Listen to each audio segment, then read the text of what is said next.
right, welcome everybody to this November 19th, 2025 meeting of the Flagstaff Heritage Preservation Commission. It is 4:02 p.m. We will start with roll call. Emily Dale, Present. Alicia Hayes, Present. Jesse Dominguez, Present. Amy Horn, Present. Bernadette Burcham, Duffy Westheimer. Present. Thank you. We will now move on to the land acknowledgement, which will be read by Commissioner Hayes. The Heritage Preservation Commission humbly acknowledges the ancestral homelands of this area's indigenous nations and original stewards.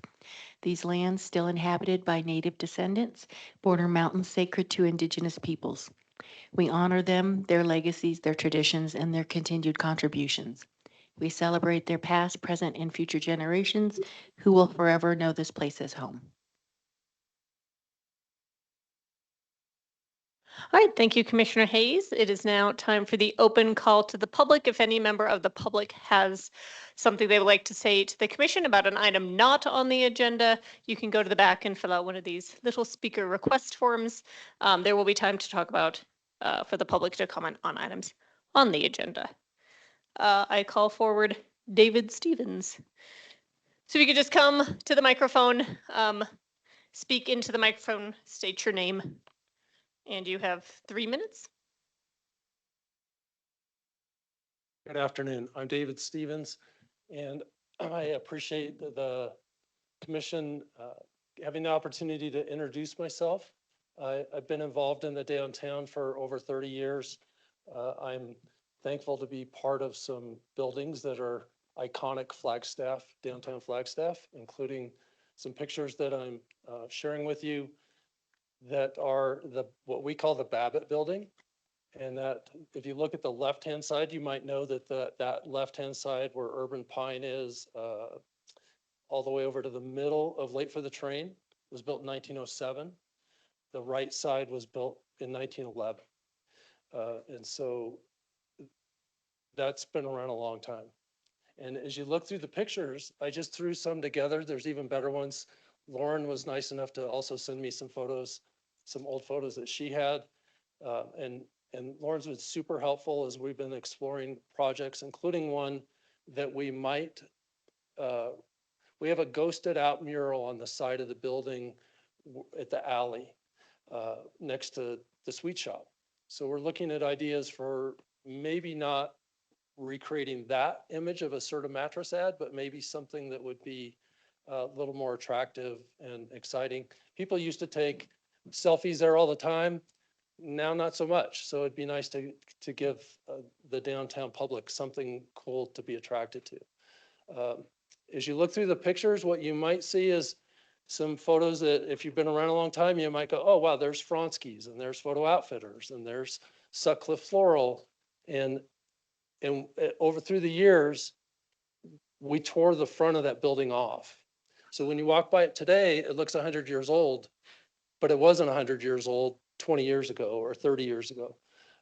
So we've been investing in downtown for many years, including there's some pictures of the courtyard behind Late for the Train. And if you look at that, it was a disaster when we got it. It was rubble and telephone poles and utilities, and you couldn't even walk through there. Well, we demoed that and we put in a really beautiful courtyard. I also sent some pictures of a building, I'm running short on time, that's on LaRue. It was built as a Sears building. So there's some history there. It's now Grand Canyon Chocolate. And as well as we have a vacancy on the side. And I brought some chocolate from Grand Canyon Chocolate for anybody here. You're welcome to have some. So it wasn't to sweeten you up on anything. It was because they're part of our downtown. And I wanted to share that with you. We're looking at some cool ideas for that building as well. And we want to make it homogeneous with the building next door. So I wanted to introduce myself and hopefully be able to visit with you in the future. Great, thank you for coming by and saying hello. You're and for the photos. And if somebody wants to see, I've got original drawings from 1911 one of the buildings, original blueprints. So maybe I could leave them with Lauren, and if you'll carefully get them back to me. You might want to take a look at one of the old buildings. I'm guessing that should be separate from the chocolate.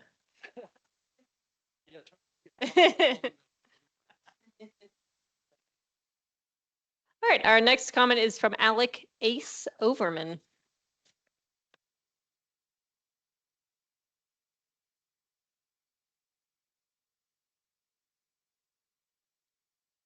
Hello there. I am one of the newly appointed members to this commission. I just wanted to say hi, introduce myself.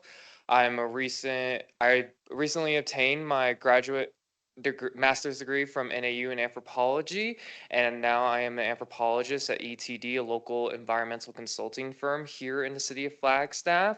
We primarily work with indigenous tribes in Arizona and New Mexico with infrastructure projects, and I just want to let you again, just introduce myself, say hi, and I look forward to being on this commission and serving with you all in the future. And that's my comment, basically. Welcome. We look forward to having you next month, correct? And we will be talking about appointments at the end of the meeting. Very good. All right. Thanks, Alec. All right. Do we have any other comments from the public? All right, great. Thank you so much, Nancy. We will now move on to the approval of the minutes from September 17th. Any comments, corrections, questions on those?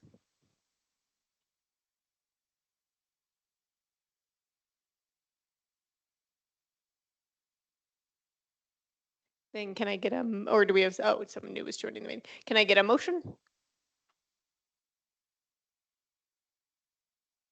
I'll move we accept the minutes as read. All right, we have a motion from Commissioner Dominguez. Do we have a second? I second. A second from Commissioner Horn. All those in favor? Aye. Aye. Very good. We'll now move on to the public hearing items, starting with item 6A, 402 West Birch Avenue, and their certificate of appropriateness. All right, good afternoon, Commission. I will start introducing this, and then we've got representatives for the project in person and online. So this is 402 West Birch Certificate of Appropriateness. This is a certificate to construct a new 1-bedroom, 1-bath ADU unit above a new garage unit, as well as to make some changes to the existing single-family dwelling structure, changing the front porch, as well as some other changes to the fencing. This is within the town site overlay. It's also within the town site historic district, but is a non-contributing property to the district. And I know this is one of the items that was carried over from last month. As you all know, we didn't meet last month. We had to cancel at the last minute because of you all came in the dark for the power outage. And so from the time we made the October agenda, and I wrote the October staff report, a new design package was submitted with some updated design. So there are, and since we've canceled that meeting and had this one, the current certificate application in the agenda is the new design only, and the staff report was reflected to update that. So we're just talking about the new design here. And we have architect Ann Mead here, and Ann, if you'd like to, Ann can come up and walk us through the design and any questions that you all have. Any specific questions so far for me? And I'll pull up all the folders here. Great. Any quick questions for Lauren while we still have her here? Not going far. Okay. Well, yes. So there's that. And then everything else attached here. Good evening. I think I've seen a lot of you before. I think maybe all of you before. Thank you for having us on the agenda tonight.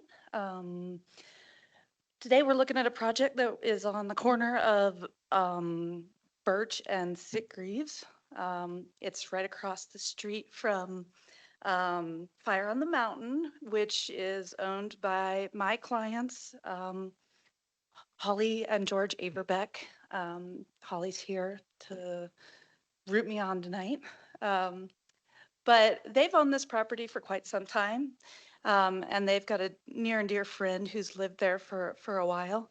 And so they have finally kind of got to a place that they want to take the opportunity to develop another unit on that property, which has been a long-term goal of theirs.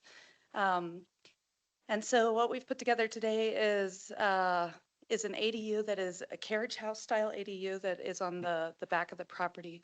Um, and it will be accessed off of Sitgreaves. Um, this is a rendering of the front of the existing house. Um, what we are proposing to do here is to add a new front porch to that existing dwelling and a little enclosed open patio, enclosed by the railing, not by a roof. But that is just as a way to create a little more private outdoor space for that primary unit. Um, and also to just create better connectivity to the street. Um, Looking down Sitgreaves, you will see that we've got the unit in the back of the lot.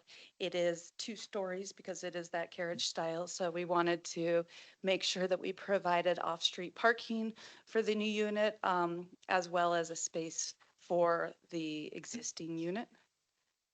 So that garage faces this secondary street, which is Sitgreaves.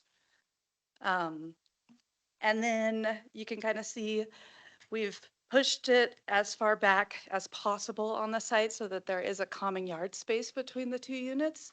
And then we have tried to deconstruct the mass of the upper level to diminish the overall scale. And we've integrated that wraparound porch to try to bring the scale down at the pedestrian level and at the front of the entry.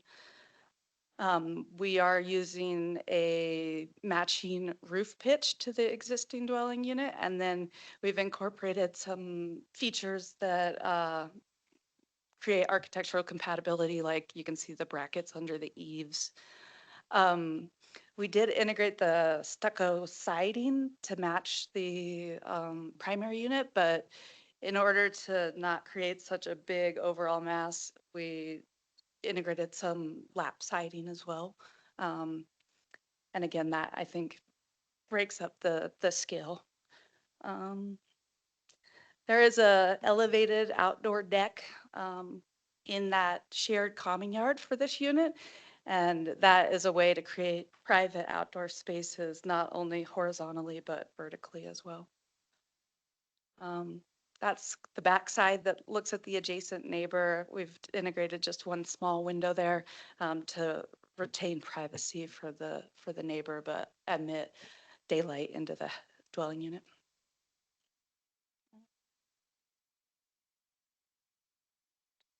There. Yeah.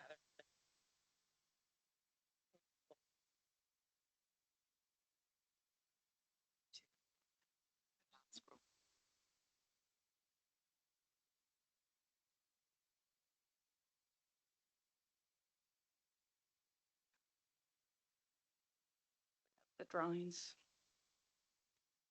And like Lauren mentioned, in our initial application, we had integrated some shed roof dormers. And after talking with Lauren about it, uh, we went back and revised those dormers to be gable style so that they would be more compatible with the guidelines and with the existing design or the existing residence. Which is why you're going to see some rev clouds on this drawing set. You can see there in the site plan that, again, we've located it as far back in that corner as possible to make the front unit more significant and more primary. So the dwelling unit will kind of sit in the back. We did do a 3D model where we assessed kind of the view sheds. And when you're standing in front of that single family dwelling, because the unit is far enough back and lower on natural grade, it will not be visible from Birch if you're standing right in front of the house. Now, when you come around the corner to Sitgreaves, you should be able to see it, but you can see that the footprint is much smaller than the existing single-family residence. And then just to run through those floor plans. There is the lower level garage, is the 2-car garage, and then it's got like the little side room here that is the stairs up to the ADU.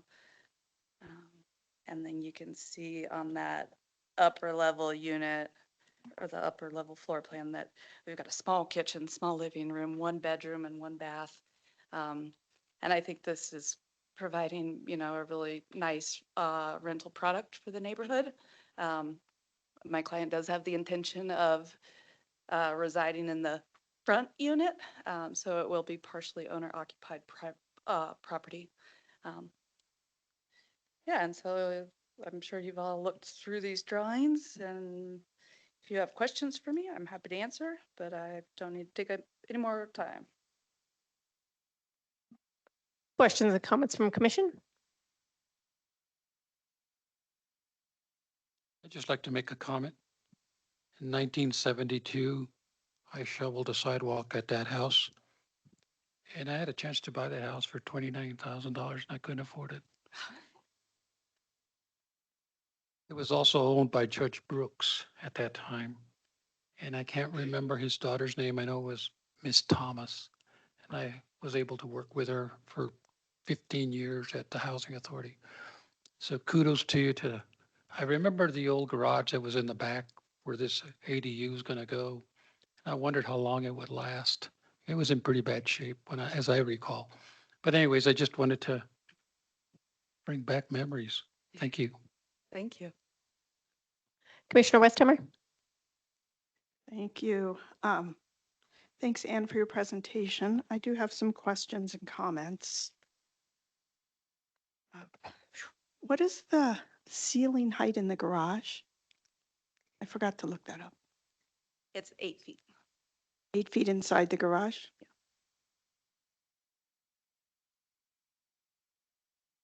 Yeah. I have a lot of comments. I know that the state law says people can go to 25 feet, but that doesn't mean you have to. It really would look better if it weren't 25 feet because it will stand out like a tower in the neighborhood. As you showed in the images that you provided, there are no other 2-story buildings like that in the adjacent blocks.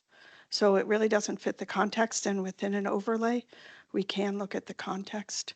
So if it could be brought down to a 1.5 story, it would look 1,000 times better because it is not at all subservient to the historic house, which by the overlay does need to remain primary.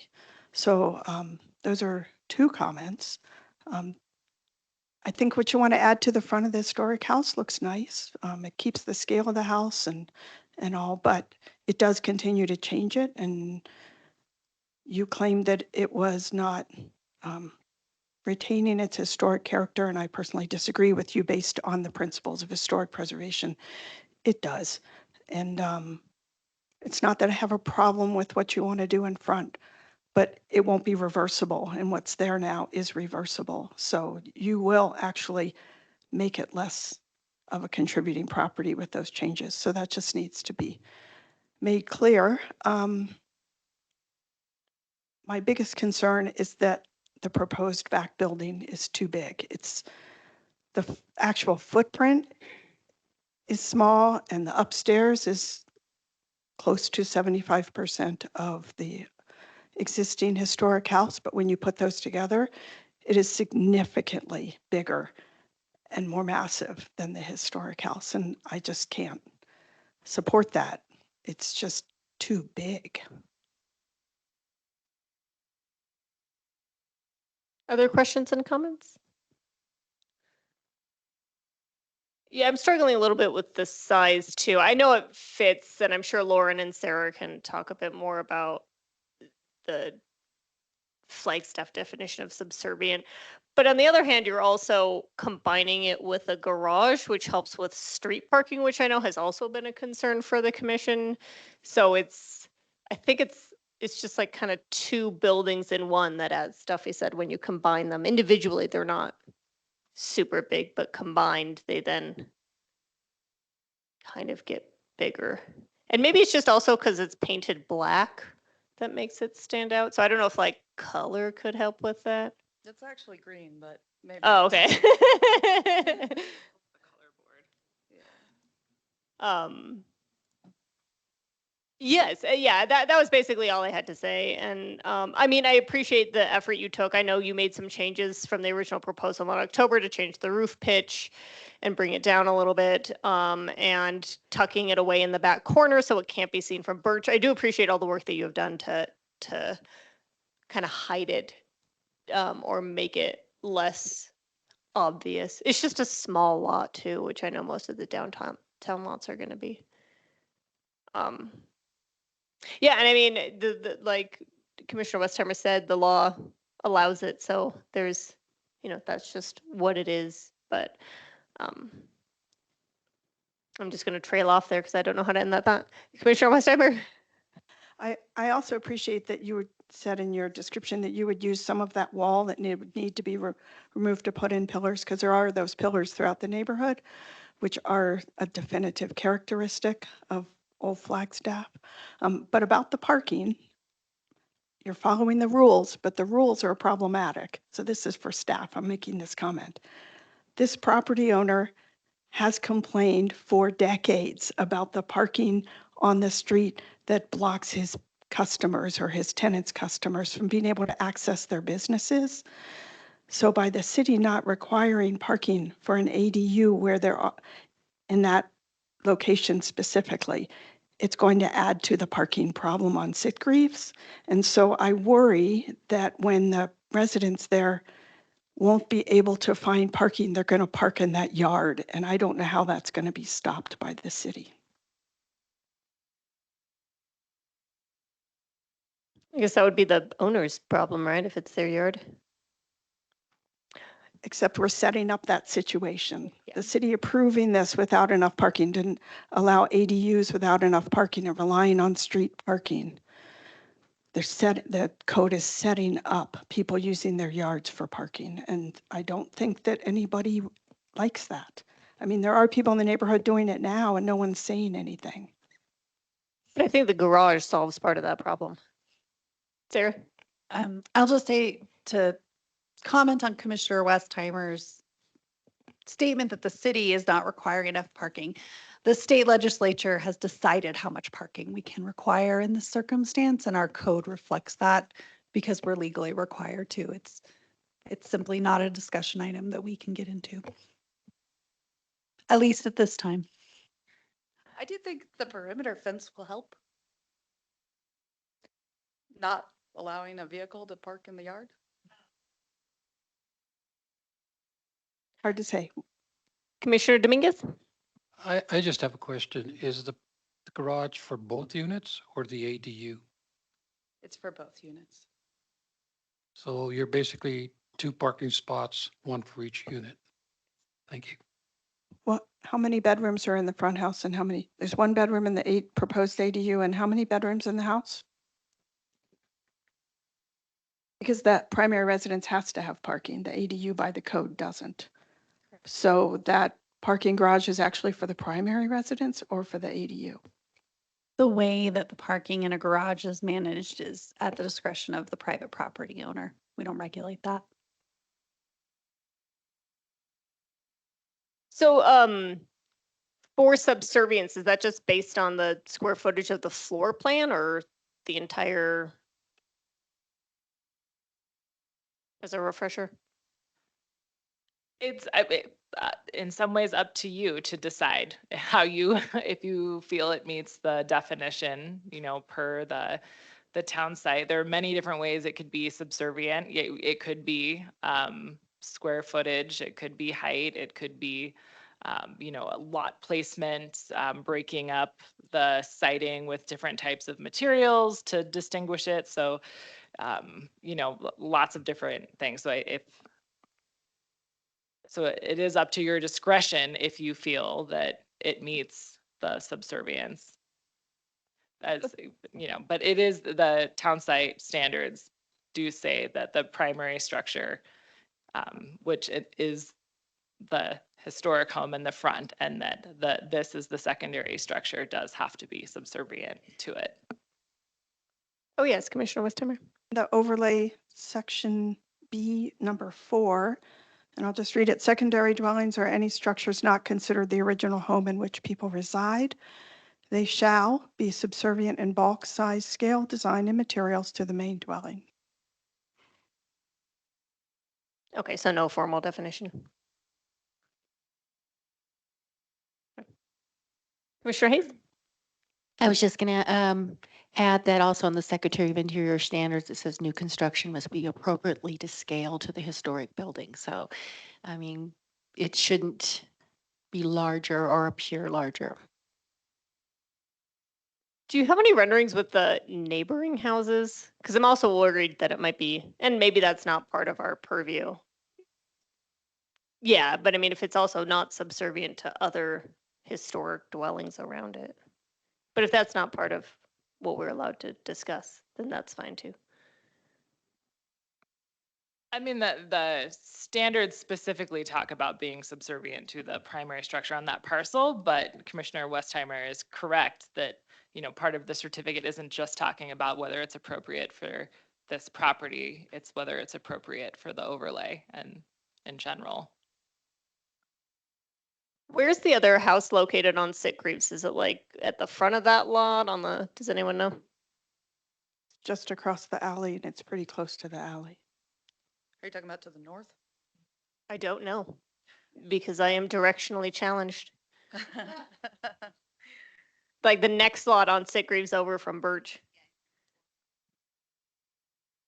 So there's a 20-foot alley between, Oh, okay. but it's close to the alley. So it's pretty close. And then to the west is a property that's about the same height, and it has a barn that's like within a foot of the property line with this property.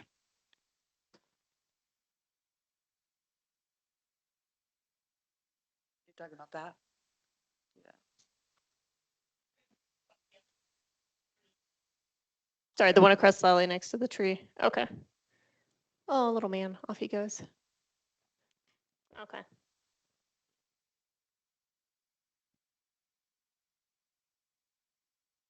Yeah, it's just so hard when there's so few two-story buildings in the neighborhood.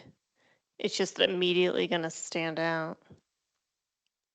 But you've also made it look different enough that no one's going to mistake it for a historic building. Yeah, I'd also like to weigh in. I think the design is really good. It brings in elements of the original structure, but also differentiate it, and the colors work really well. I do think it's not subservient based on the height.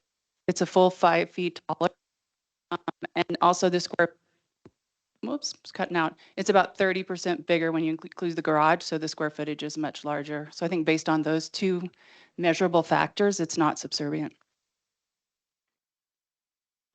Also in the plans, and I found a couple of different heights. So it's not a 5-foot difference, it's up to a 7-foot difference in height. And I brought a tape measure if anyone wants to see how much taller that would be. It would be significantly taller.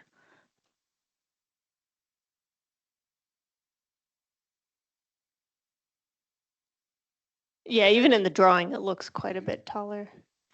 It is taller. But, the state statute permits that. And I understand that those two guidelines are at odds at this point. I mean, has there been any talk, and I know you guys changed the roof pitch, but was there any talk about making it shorter? I mean, I know cars have to be a certain height and people are a certain height, but Yeah, I mean, we could probably knock 16 inches off of it and have substandard plate heights and make it a weird living space. But at that point, is it worth my client's investment? I don't know. We want to create comfortable, functional housing for people.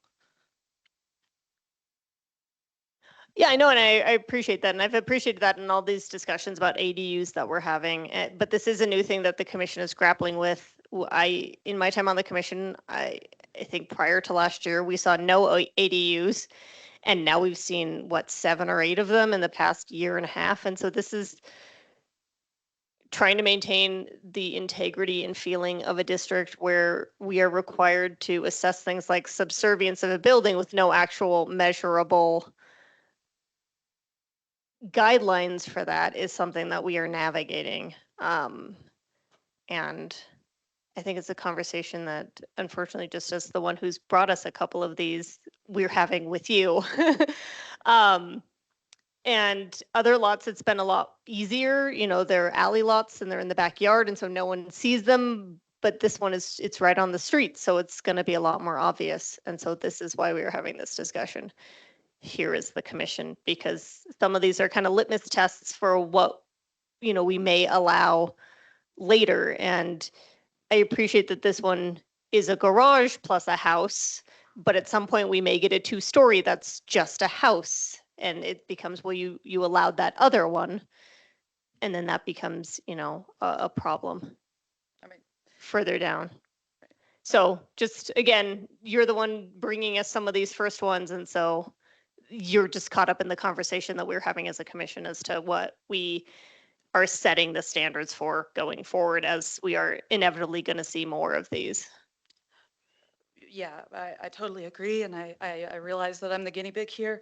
But, that neighborhood's going to densify one way or the other. People want to live there, and like at the end of the day, you know, by right, they could rip the roof off of that house and put a second story on it. And then we wouldn't have an issue, right?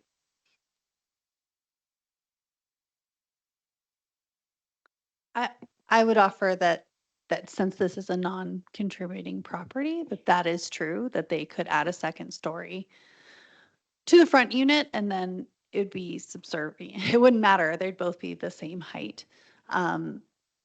There are subservience can also mean some things like, should the garage be loading from the alley and the street facing side look more like a front door?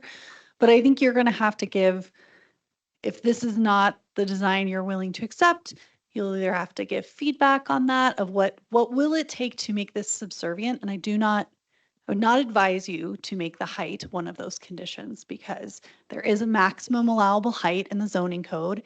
It is not just set by staff and our preferences. It is set by the way the state statute is written.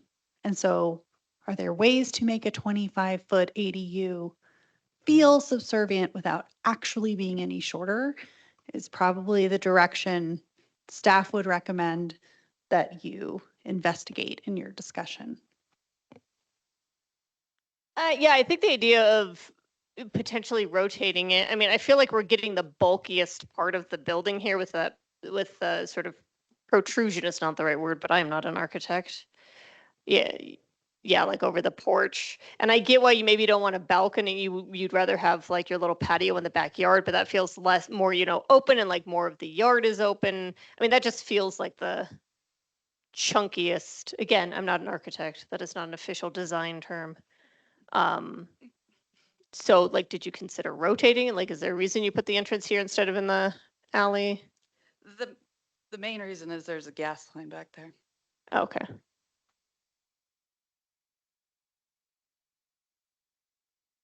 So to Sarah's comment, every community with a historic district is struggling with this. We are not alone, but we could be leaders in that we could ask our local architects to please respect what the intents were. And I know you have on some projects, and property owners to respect the overlay. It doesn't mean you can't put another dwelling there. It just means that it would be more respectful of what the neighborhood voted for by a wide margin to have the overlay. And they can still do a secondary dwelling. There is the problem of the floodway. I get that. I understand that, but that can be dealt with. per Sarah's comment, I would take that deck off because that's going to be very intrusive to other people. That back deck, I just think that's just, there's no precedent for it, and it would look into other people's yards. And the neighborhood is already dense in almost all the other lots. This is one of the few where they don't really have a yard in the back because Jesse said there used to be a garage. This is a very densely developed neighborhood already, so I don't think that it's needed there. A lot of us live in half stories upstairs, and it's just part of the character of living in a historic building. It doesn't detract, it's just part of being in a historic building. So that's my comment right now. I appreciate that. I do respect this neighborhood and I respect this town. And I'm always trying to do high quality work, and my client cares about this neighborhood just as much. You know, we've been a part of this community for a long time. And I'm not attacking you or George and Holly. With all due respect, you're asking me to respect something, and I do. Commissioner Hayes? I was just going to say, I think, you know, I understand what they're trying to do with by providing parking, and I know parking is an issue, but what we have, it really is a garage and an ADU, and that's part of the problem why it's seems so large, and the scale seems disappropriate to the, disproportionate to the setting in the neighborhood and the other buildings around it, as well as to the residents.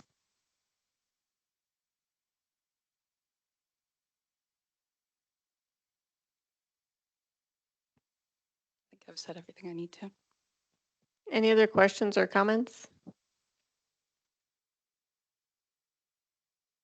Yes, we do have space for owners, public comment. Just please come state your name. I'm Holly. Oh, Avergay. welcome, Holly. Nice to see everyone. Actually, there is a two-story house directly across the street from me, across Birch. And then there's also a two-story house that they're working on right now that is like two houses down.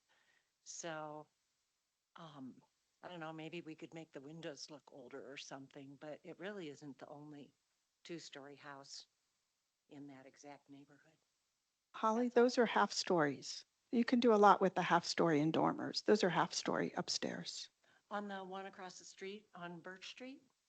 That's not historic. That was added if you look at it. That was Right. added more recently. Definitely was added on. Yeah, I knew that. But this isn't a historic building either. This is a new building. So why should it have a half story?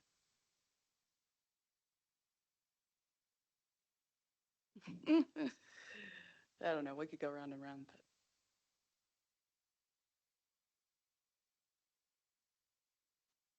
Well, thank you, and we will look for your recommendations.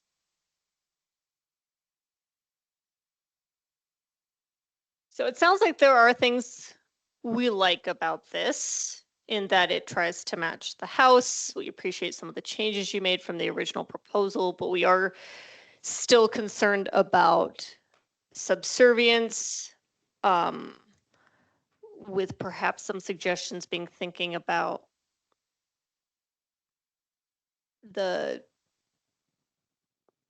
no, I've forgotten my word. Oh, do we have other public comments? Sorry.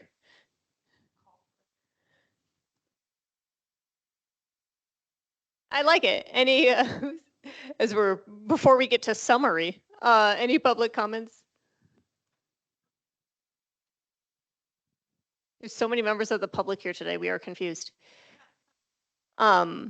I'm also, I don't know, maybe if a lighter color on top might camouflage it better. I think there's a couple different strategies, 1.5 story that could be tried.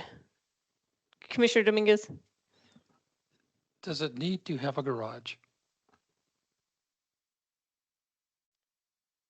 Yes, that was one of the requirements that my client put forth for the program, yes. And Anne, A garage is required? I'm just saying, it almost looks like you got a half of a carport sitting in front of it. And so I guess what I was trying to figure out if there was a way that you can combine a carport versus a garage, and that way maybe able to lower the building somehow. I mean, I'm not a design person or what have you, but it just seems like you already got, I know what's going to happen. There's going to be 2 cars inside and there's going to be 2 cars on the outside. So there's going to be a total of 4, correct?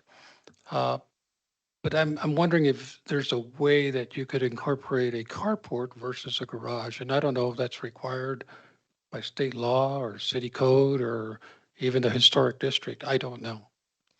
Yeah, I think it's more what my client wants to build, right? Like less a matter of what's required or what the code states. This is the product they want to build. If they wanted to build a single story ADU with no parking, we would have designed that. Lauren, were you gonna say something?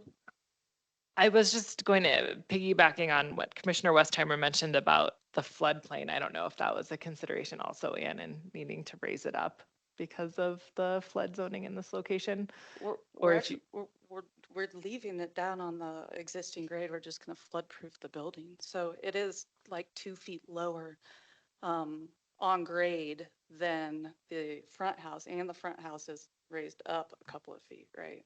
The finished floor of the existing house. So the finished floor of the existing house is going to be 3.5 feet higher than the ADU, the garage slab of the ADU.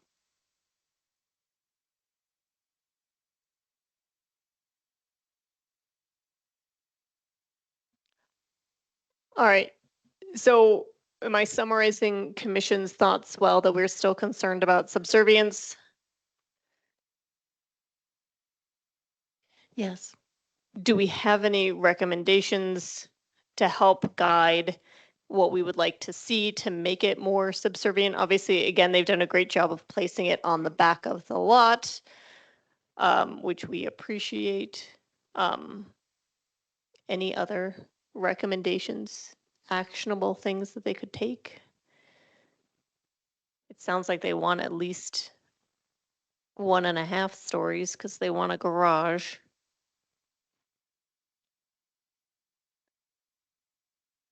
I mean, we could investigate rotating it, and find out if AP or if Unisource will accommodate moving that gas line. Um, Can you explain the problem with the gas line? It's just the gas meter and the gas line run through the alley right there. And so we would have to remove the meters and relocate them.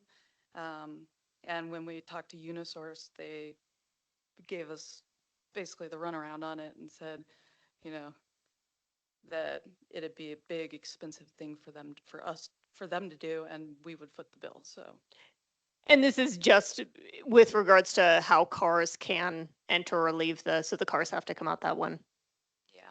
side. And I'm sure that, we could modify or minimize the deck on the second level, I mean, if that's probably low hanging fruit. If removing the the porch, the wraparound porch that faces Sitgreaves would be helpful, we could probably figure out how to do that. Yeah, I mean, if the building was flat in the front, that might help. But I don't know. And I know, would you mind going back to the Google Maps and showing them where the little protection of the gas meter is? It's kind of like right in the middle of the back of the lot. You can see it there. And I think that's to get a garage, you would either have to sit between 2 garage doors, right? That's one option, is you divide the garage somehow. And then that's in between, or you have to move it to get a smaller garage. But if you divide the garage, you're going to make the footprint of the building bigger. That's the conundrum and trade-off for alley loading the garage. Is that correct? Did I summarize that well? Yeah. Okay. And then we couldn't use the ADU setback on that north boundary, which would force the unit closer to the primary residence. Which I know that that's like the way the code is written, it's preferred to be alley loaded, but on a corner lot, it's not. Maybe, oh, it's not preferred on a corner lot, right? I'll ask this question, and some previous garages that have had to kind of be in this situation have divided the garage doors, so it wasn't a one suburban width garage, and it was two smaller doors, similar to some of the historic garages. Would that change dimensions of the building significantly if that were offered? Because we have done that on a different building previously. I mean, we could probably do that. Put in 2 8-foot doors instead of one big door. Yeah, I think that might break up that front facade a little bit. Commissioner Hayes? I was just going to say, I like that idea. I think it won't look as large. I mean, that large 2-bay garage door is kind of out of place in the neighborhood.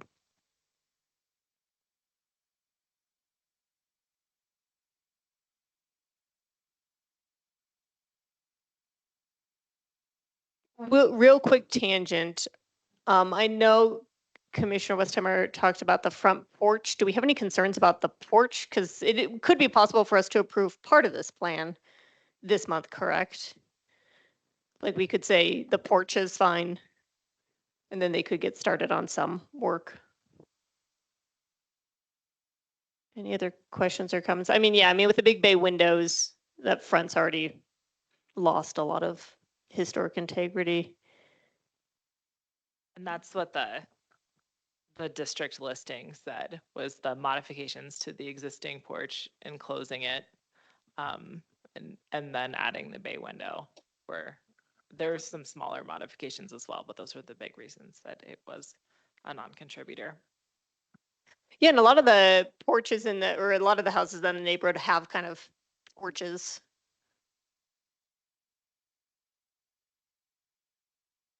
So along those lines, on that front porch addition, it looks like you would keep the original pillars that were there. Is that right? Way back in there? Yeah? I think that's good because it keeps that history of the building. The little bay window, that's reversible. I don't think that's any big deal that was added, but I like that you left the original porch pillars visible by the front door.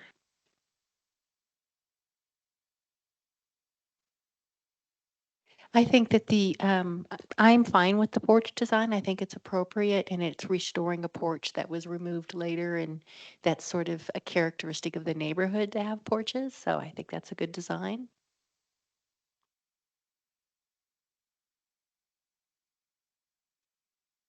Chair Dale, I do think I was just pulling up the board in commission's manual. And it does say if the question contains 2 or more divisionable propositions, the chair may, upon request of a member, divide the same. So you can be the member requesting it too, as a member. You can request of yourself to divide a motion or before you but you would need to announce you're doing that first before you tried to break up the decision, just as a parliamentary step. I think we did that earlier this year too. You guys are really testing my boards and commissions manual this year. How well do I know it and can execute it? All right, so it sounds like yes to the porch. Request design changes for the ADU with potential recommendations being split the garage.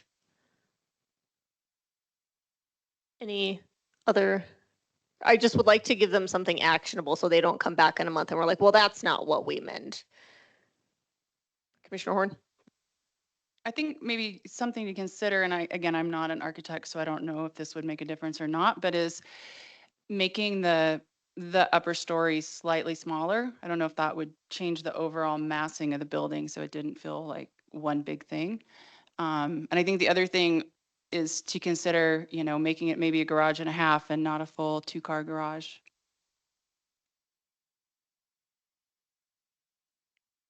Commissioner Dominguez? Yeah, that little window there, what is that for? The window? Yeah, it just looks like there's a big mass, maybe a larger window or something that would make it look, it just looks like a wall. And so I'm wondering, is that a bathroom? Is that what It that is a is? I mean, I just wonder if there's, it just looks really plain. Mm-hmm. That's going to be custom stained glass, though. Can we get larger stained glass? Match the, what is it, the church just down the street?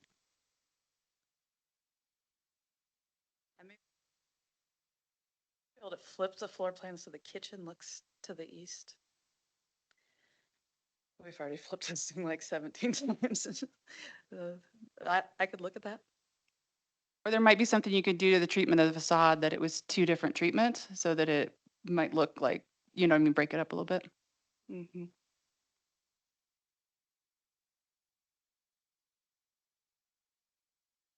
Yeah, we're definitely not opposed to the plan and the intent behind this, just the scale.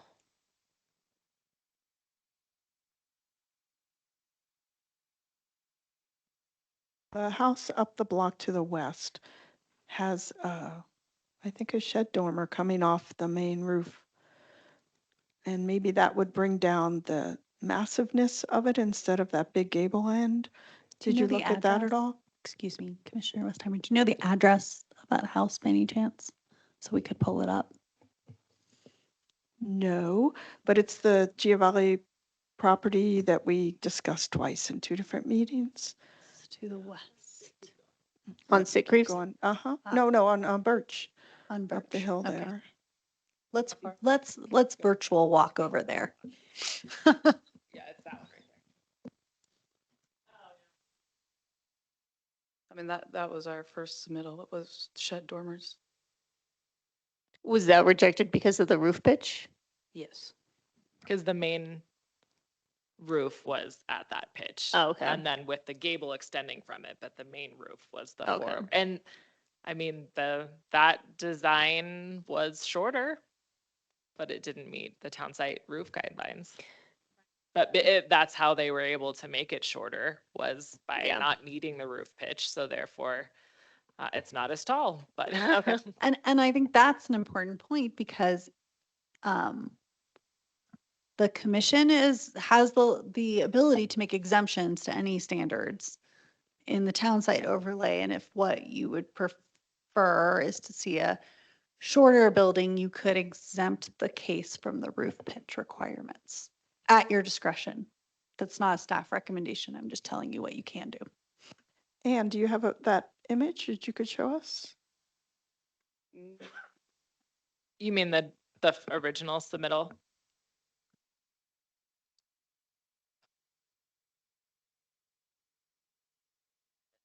Right. When staff makes, and as Lawrence pointed this out, when staff gets a review, we assume no exemptions. You as a body, unless there's one that's really required by some difficulty on the site, but you may consider or recommend exemptions when you're giving this direction, if that's what you would like to do, but staff doesn't ever assume that. I think I'd be open to that. I mean, looking at it, it's a lot of the feeling and setting that scale just kind of feels, not appropriate. So if it looks smaller with a different roof line, I'd be open to that. I should note that we are using an 812 pitch because that's what the existing residence is, but we could lower it to a 612. It just wouldn't match the existing roof pitch. It is bigger in other ways, though. This is more square feet. It's bulkier in every way except for the height. So I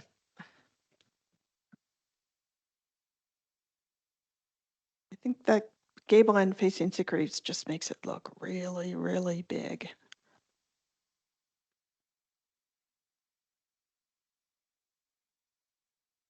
Yeah, I agree. I mean, I understand it's the bathroom, but We could do a shed dormer of the bathroom.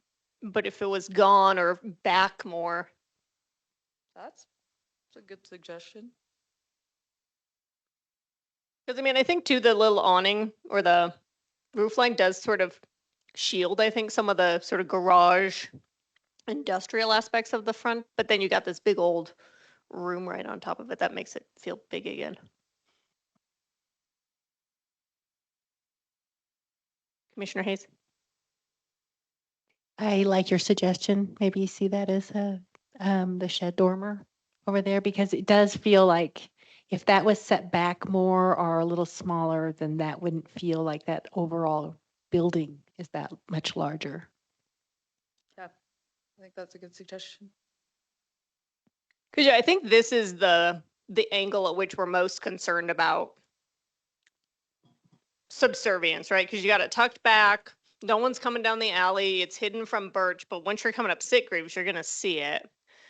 And so that's the face that can get smaller in some way through garage doors or whatever. And we could drop the plate height of the upper level to 6'8" from 8 feet, which would knock 16 inches off. But could you drop the plate height more on the ends than at the center so that it's a half story?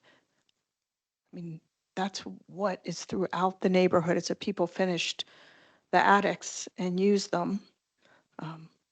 That's how I live. It's fine by me. I'm short, but my tall husband deals with it just fine.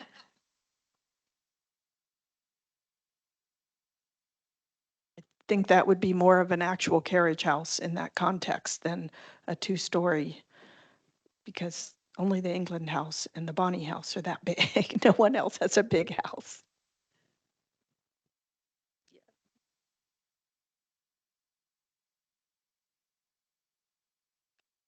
Yeah, theoretically, yes. My stair won't work. I'll have to redesign that. I, I would advocate for what I said and just drop it 16 inches and have 6'8" so that you can use normal doors.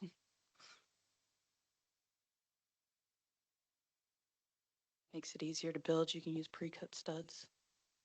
Makes it Can- cheaper. Can I summarize for you the notes I've heard so far, and then That would maybe- be amazing. maybe the applicant could say if that's sufficient direction in your mind. So what I heard was investigate rotating, though maybe that might not particularly be possible. Break up the larger garage door with smaller garage doors that can provide the same size garage possibly.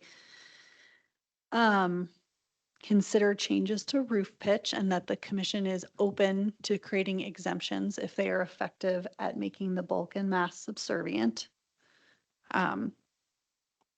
Consider a slightly smaller second story and a shed roof instead of the gable dormer facing Sitgreaves. That is what I have heard you say so far.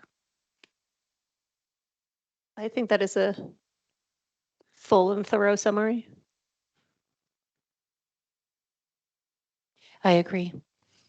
Is that sufficient direction for you if they divide the question and you come back? Yes.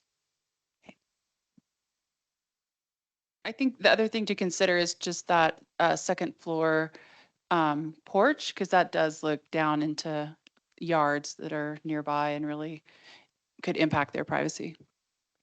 Thank you. Yeah, we've had conversations about that in previous, like second story, two-story buildings as well. All right. So are we ready to vote? Make a motion? You have to divide the question first. I know. Chair. I was preparing forget. myself. That's a you. Would someone like to request to divide this motion? I would like to request to divide the motion between the primary house and the new ADU. Do we need to make a motion to do that? No, you're the chair. You Oh, can I do it. approve of that suggestion. All right, can we start with a motion on the adding a partially covered front porch and patio to the existing single family? Wait, so we're going to divide the motion into two parts, the proposed plans for a new detached accessory dwelling unit and garage is going to be one action item. And the second one will be the adding a partially covered front porch and patio to the existing single-family dwelling structure. And fencing modifications, is that part of the front house as well? It's up to you how you want to divide the motion, but yeah, I would just make sure, maybe to make it clear, since it is, you know, the porch, the patio, the fencing, maybe just make everything be covered except for the Okay. ADU. We just didn't talk about the fencing at all. Did anyone have any questions or concerns about the fencing? Okay. So let's start with the front porch and fencing. Can I get a motion? I move we approve the front porch and fencing as proposed. Is that sufficient? Okay. Can I get a second? I'll second that motion. All those in favor? Aye. Aye. Any opposed? Wonderful. And then are we moving to move this item, or what are we moving to do? Because we want to see it again, correct? We're not, it's not like in the past where we've approved with your permission to approve, correct? We would like to see this item again. So are we just, Sorry, Ann. I'll pull up in the agenda where you've got all your options. oh, request additional information and continue to December?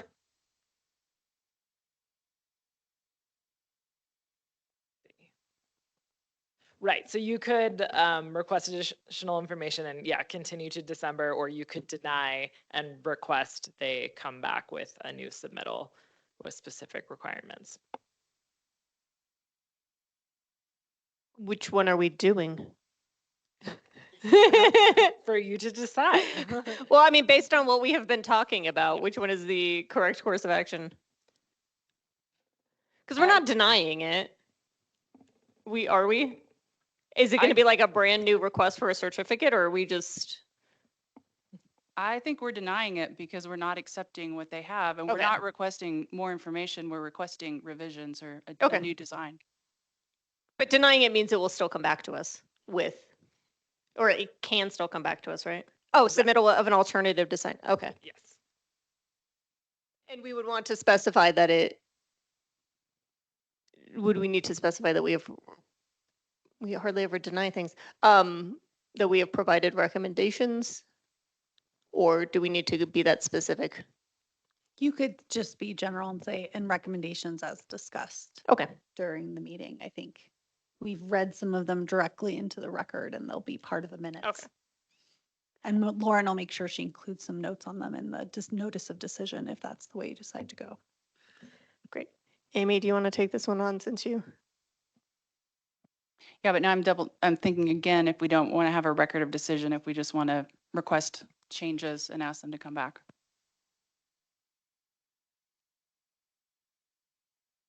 The only difference, I think, is that with a record, if you deny, you are initiating appeal rights for the applicant, as opposed to like working on it iteratively. And you can decide if these changes, I mean, there's already the first submittal in October and the second submittal now has had some changes, and that's not particularly abnormal. At least for heritage preservation, we've never, in my experience since 2018, we haven't made a huge deal if people were making bigger changes, as long as they were following the recommendations and discussion that the commission was having. We allowed it to kind of iterate without a full resubmittal. If we deny it, do they have to like pay the fee to resubmit for a certificate? I believe they do. Because I would rather prevent that hardship as well. I know Correct. it's not a super It'd expensive be- fee, but that's more If you paperwork. and stuff deny they it have at to- the end of that application. Okay. And they have to provide a brand new application. Okay, well, I don't think we want to do that. So I think we want to take more of the, not request additional information, but request alterations to this design for, we'd be willing to see it in December or at a future meeting. Don't necessarily want to put a specific date on it because Yeah, I think it In should case- just be when it's convenient for the applicant to come back. You do have to have a specific date. You have to continue to a date certain if you're continuing it.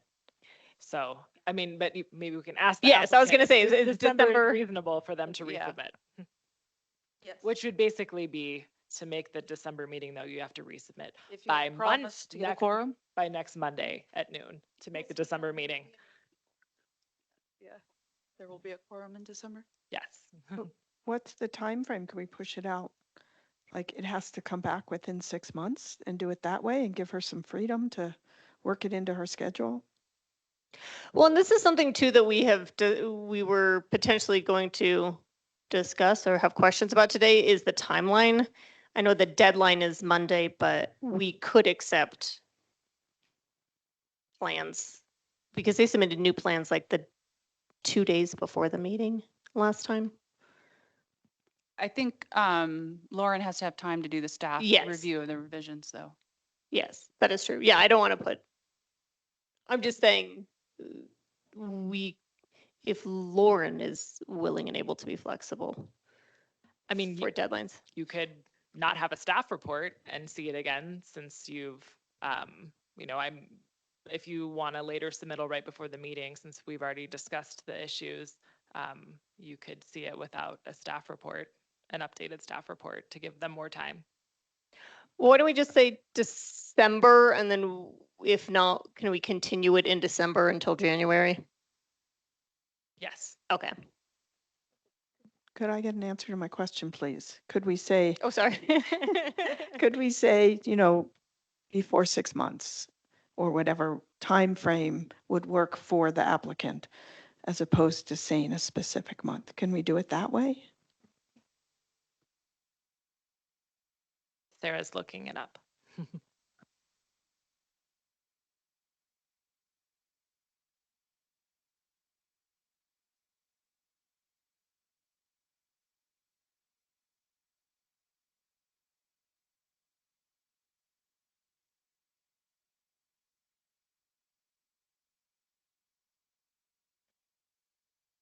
It says it has to be until later in the meeting, the next meeting, or same meeting or immediately succeeding the meeting. Hold on, I'm looking.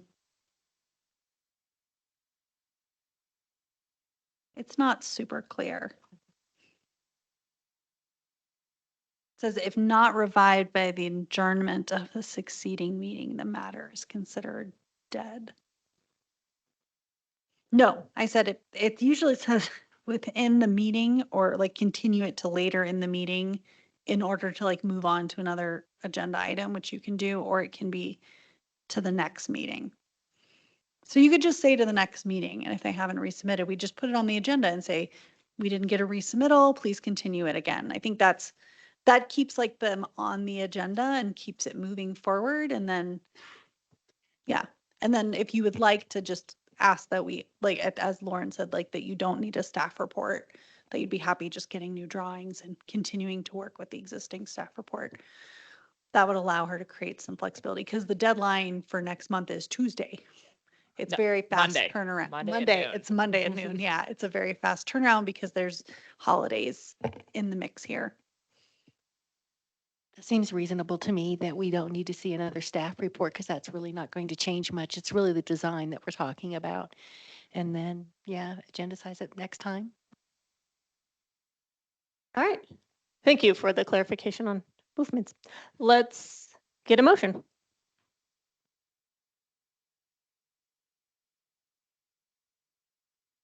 I move to continue the discussion or the decision on the ADU portion of this property until the December meeting and for the applicant to provide modified drawings at that time. Is there something else? Oh yeah, no staff report is necessary. I'd like to go with that. All right, we have a motion from Commissioner Horn. Do I have a second? I second that motion. A second from Commissioner Hayes. All those in favor? Aye. Thank you so much. So to clarify, do I have to make the Monday deadline in order to be on December agenda? No, I will, because we will be continuing this and I can give you, I will send you an email of when with the hard cutoff date for actually routing the agenda. So, which will be later than Monday. Okay. May I make a request that we receive those plans though, at least the Friday before the meeting, so we have time to go over them? So you'd like to make sure they are like, that they are sent out with the agenda, like on the, I'm looking at December's calendar, the 12th is that Friday? Please. Okay.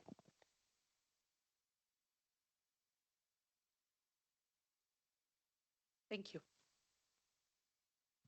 All right, we will now move on to item 6B, 418 South LaRue Street and the Phase 2 Cultural Resource Study.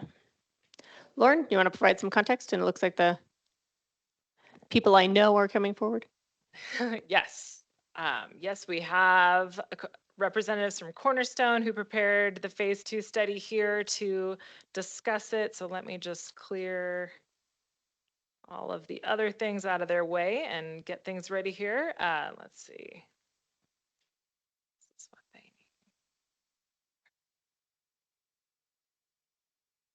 All right, so this is a Phase 2 cultural resource study, which you know from our code generally includes all of the requirements of a Phase 1, with additional requirements of submitting as-built drawings and archival photography and generally more detailed text descriptions.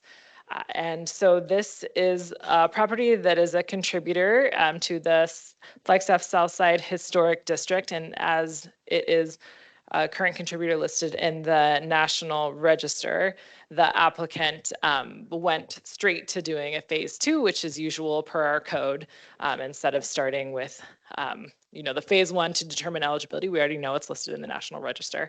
So jumping to the Phase 2, in addition to the usual study requirements, they've also submitted some additional LiDAR documentation, which is not straight in the what's required of a Phase 2, a little additional documentation. And they also are proposing an additional mitigation measure of doing additional LiDAR documentation and then creating an interactive 3D model of the property when they're done.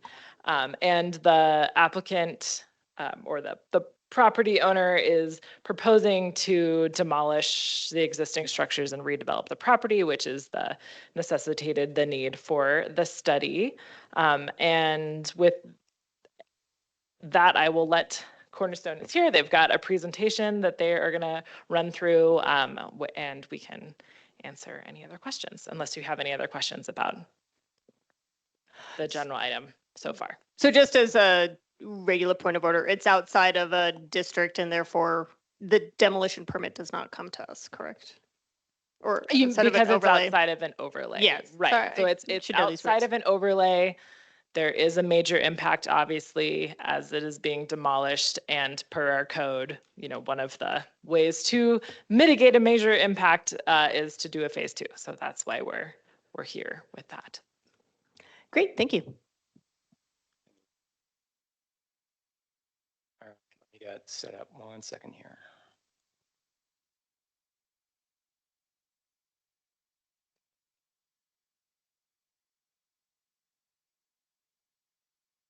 Gosh, it's been a while.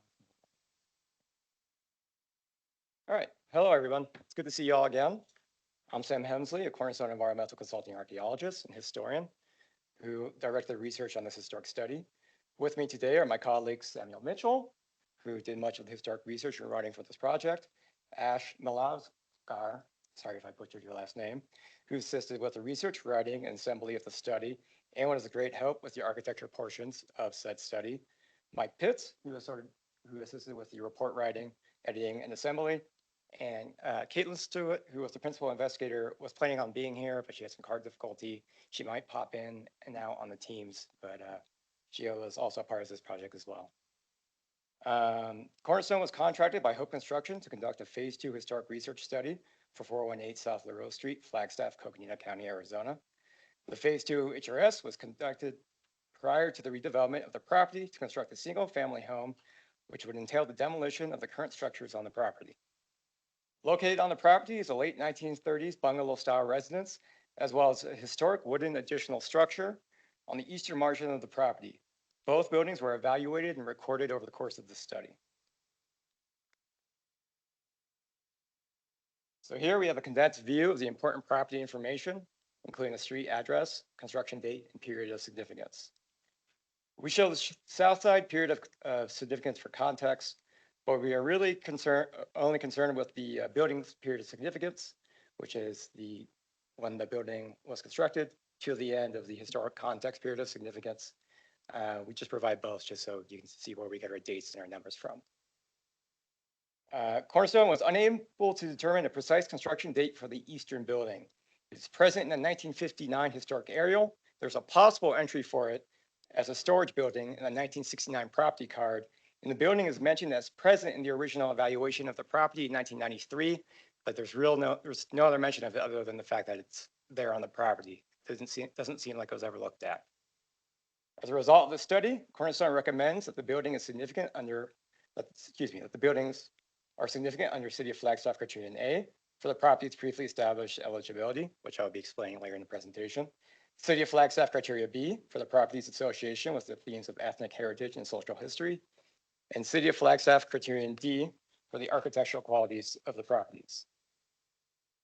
Cornerstone also recommends the properties eligible under National Register for Historic Places Criterion A for its association with the areas of ethnic heritage and social history, as the properties retain sufficient integrity to qualify for eligibility. Given the building's recommended eligibility under these criteria, Cornerstone recommends the mitigation measures be made, which will be covered later in this presentation. In addition to site visits, Cornerstone Research utilized the following resources to research and study property. A copy of this is also in the report, but we went to the Klein Library, we checked the Arizona Memory Project Collection, public records from City of Flagstaff, county records, existing cultural historical resource studies in historic contexts, etc. We tried to do a real deep dive on the properties. So just to give you, an idea of where the property is at, it is just north of the NAU campus. Here's an aerial overview showing the property. Kind of hard to make out. I thought it'd be blown up a little bit more on these larger screens, but the eastern building we were talking about runs roughly north-south just along the eastern margin of that blue parcel.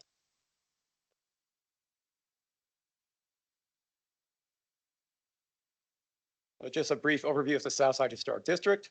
The Southside Historic District is an established and listed historic district comprised of 37 city blocks consisting of residential, commercial, religious, and educational buildings. The residential buildings form the vast majority of the properties within.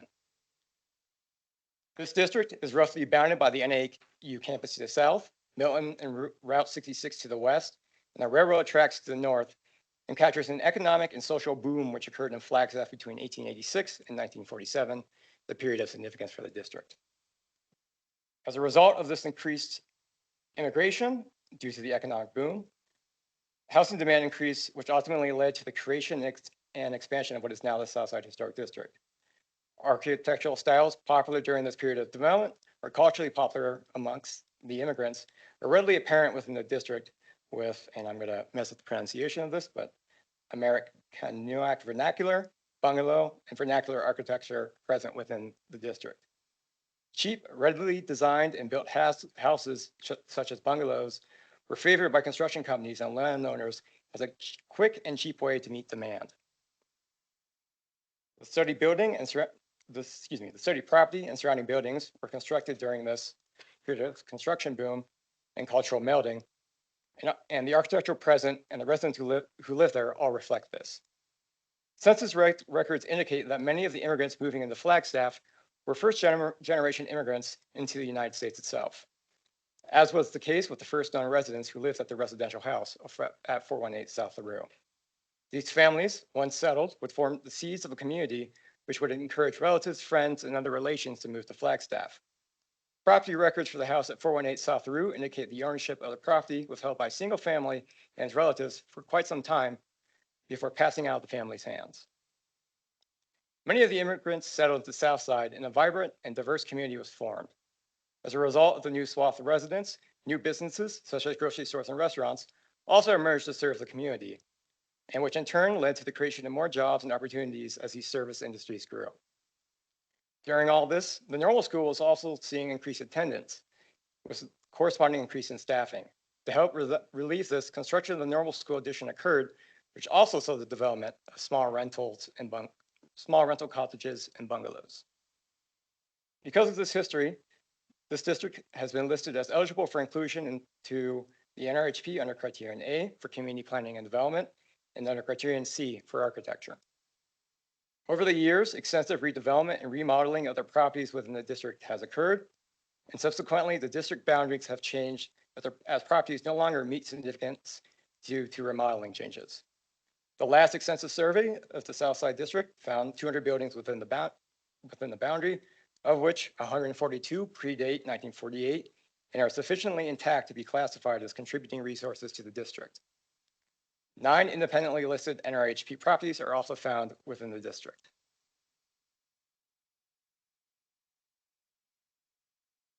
So this map shows the building relation to various historic districts and overlays. As can be seen, the project area is located in the southernmost portion of the Southside Historic District, but it's still firmly within it. This portion of the Southside District is almost entirely residential, with numerous architectural styles, such as bungalow, Georgian Revival, and vernacular style buildings present. Many of these buildings have been previously surveyed as part of previous studies of the Southside and have been found contributing to the overall district.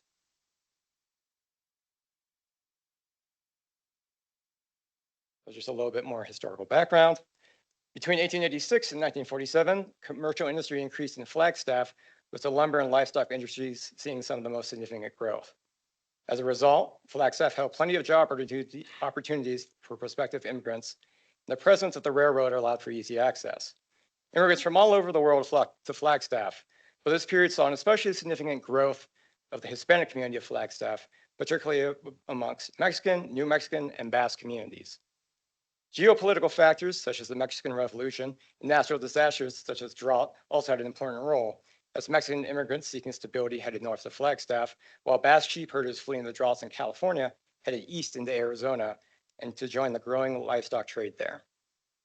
These immigrants brought their own architectural styles to these new communities, an example of which is the American vernacular style of architecture, which incorporates traditional Basque housing styles with the bungalow style of architecture. These architectural styles are still present today in the South Side and help demonstrate the diverse history of the district. One of the potential possible uses for the wooden building present on the property is a Basque residence, though the exact purpose of this building is currently unclear. Our earliest available property records show that the first owners as Averill Daggs and Lou Daggs, who owned the property in 1894. The Daggs, originally from Missouri, were members of a prominent livestock trading company, predominantly herding sheep, and owned significant amounts of property in and around Flagstaff. We also did the 19 West Birch report, and some of the original owners of the project were also the Dagg family. So they had lots of property around central and downtown Flagstaff. The properties held by the Daggs were often transferred to other members of the family or sold off to the various individuals or companies who would then develop them. The property would change hands numerous times these early years, changing hands between individuals such as J.A. Williamson in 1895 and companies such as the Santa Fe Railroad Company in 1898. We do not currently have any evidence of any development or construction on the property during this time. By 1915, the property was sold to George Babbitt, who was in the process of developing the normal school addition in order to house the normal school's growing student and teacher population. Upon his death, the property was transferred to a trust and then to the Babbitt Investment Company in 1924. The 418 South LaRue address first appears in 1940 census records, and the property record card indicates a 1939 construction date for the residential building present on the property. Census records indicate that the first recorded residents of the property is the Lopez family, who are a family of Mexican and New Mexican immigrants whose members worked in the lumber and hospitality industries in Flagstaff. The Lopez family would end up buying the deed from the Babbitt Investment Company, and the family would retain ownership of the property to the mid-1960s. Although by 1948, the family had moved off the property and the Ybarra family had moved in, renting the property from the Lopez family. The Ybarra family was another family made up of Mexican, New Mexican immigrants, with a father, Mike Ybarra Sr., being from Mexico, and a mother, Anita Ybarra, being from New Mexico.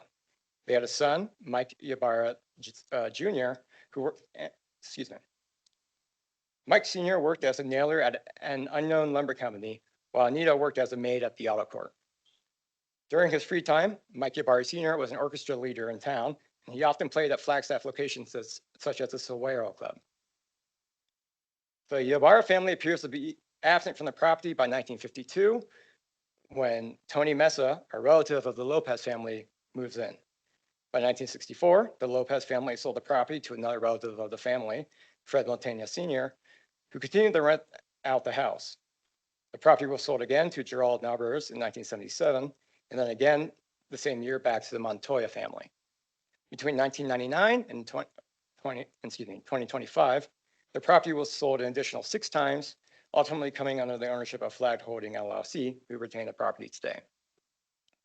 This is just a little cutout ad for the orchestra led by Mike Ybarra Sr., mentioning that they would be playing at the Solero Club.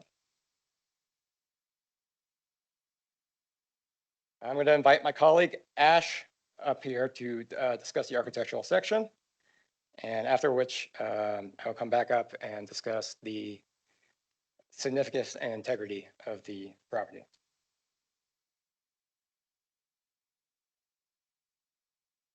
Hi, I'm Ash Malazgar.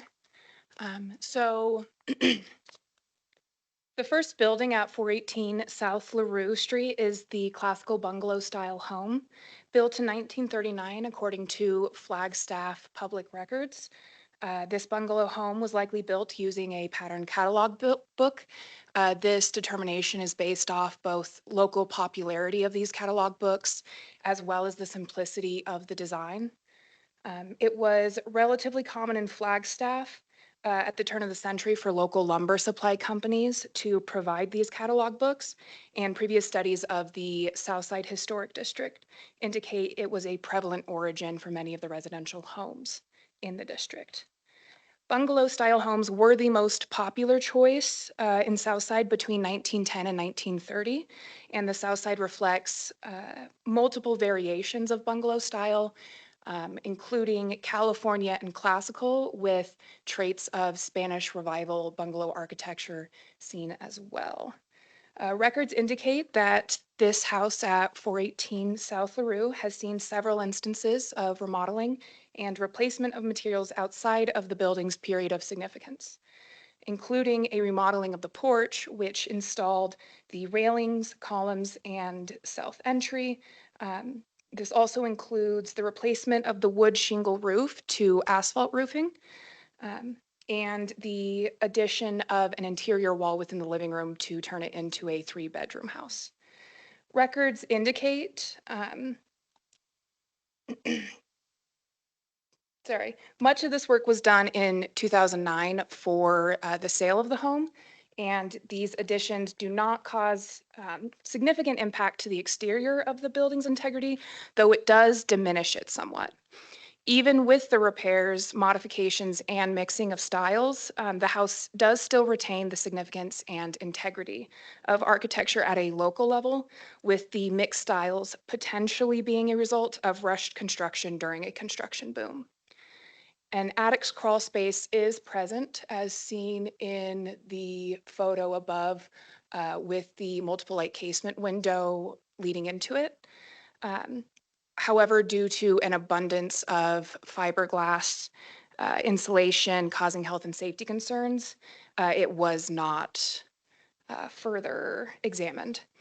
The northern elevation does abut the fence line, making photography of this elevation inaccessible, so that is not included in our photos.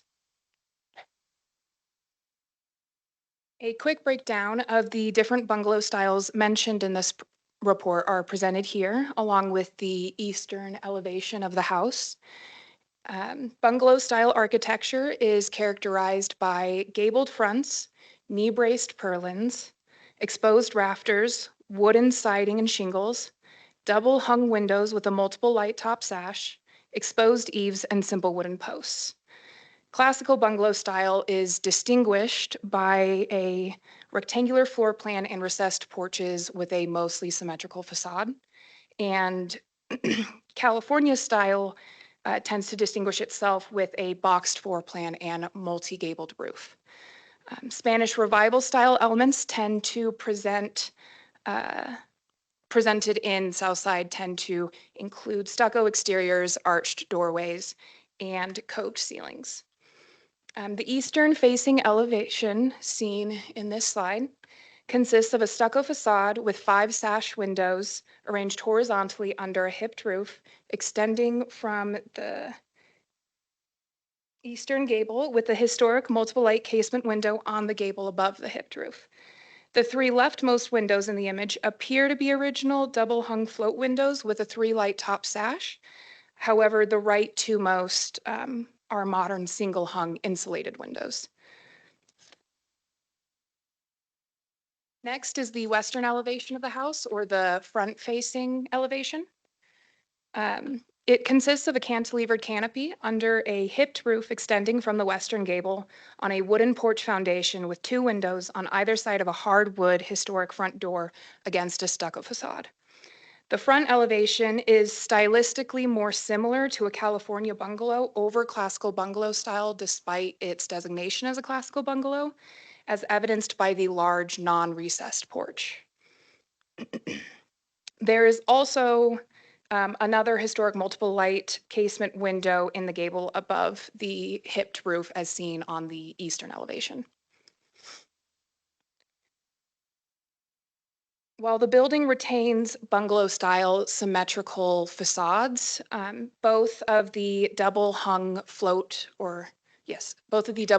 windows original to the home have since been replaced with modern single hung insulation windows. Moreover, regarding the porch itself, 3 wooden steps lead up to the porch on the southern margin with a wooden balustrade encompassing the western and northern margins. 3 Victorian-style wooden columns are placed evenly across the western margin of the porch. The wooden steps, columns, and balustrade are all modern, added sometime between 1992 and 2007, based off the Historic District Historic District survey. Originally, the front porch consisted of a veranda with steps leading to the door on the western margin with traditional bungalow-style square wooden columns. That is seen in the 1992 Historic District survey. As well, the mostly symmetrical facade has been maintained. Next is the southern elevation of the house. The southern elevation of the bungalow home consists of 2 unoriginal hollow core doors with float windows, as well as 3 modern insulated windows. While the stucco exterior may be original to the home, all other visible materials, including window casements, the asphalt shingle roof, and fixtures, are unoriginal. The northern elevation, which was previously mentioned to be inaccessible for photos, consists of 4 windows, all now modern. Regarding the interior architecture of the bungalow home, initially it was a 2-bedroom, 1-bathroom house. Now an additional wall has been placed in the living room about 4 feet east of the entrance, creating a 3rd bedroom. And that is evidenced by the fact this wall is made of drywall instead of the chicken and plaster that the rest of the house was made up of. The current floor plan includes the 3 bedrooms, 1 bathroom, a living room, kitchen, and the enclosed porch. While certain elements of bungalow-style architecture are present, they are greatly reduced. Built-in furniture, a key element of bungalow-style architecture, is all but missing other than the ironing station still in the kitchen.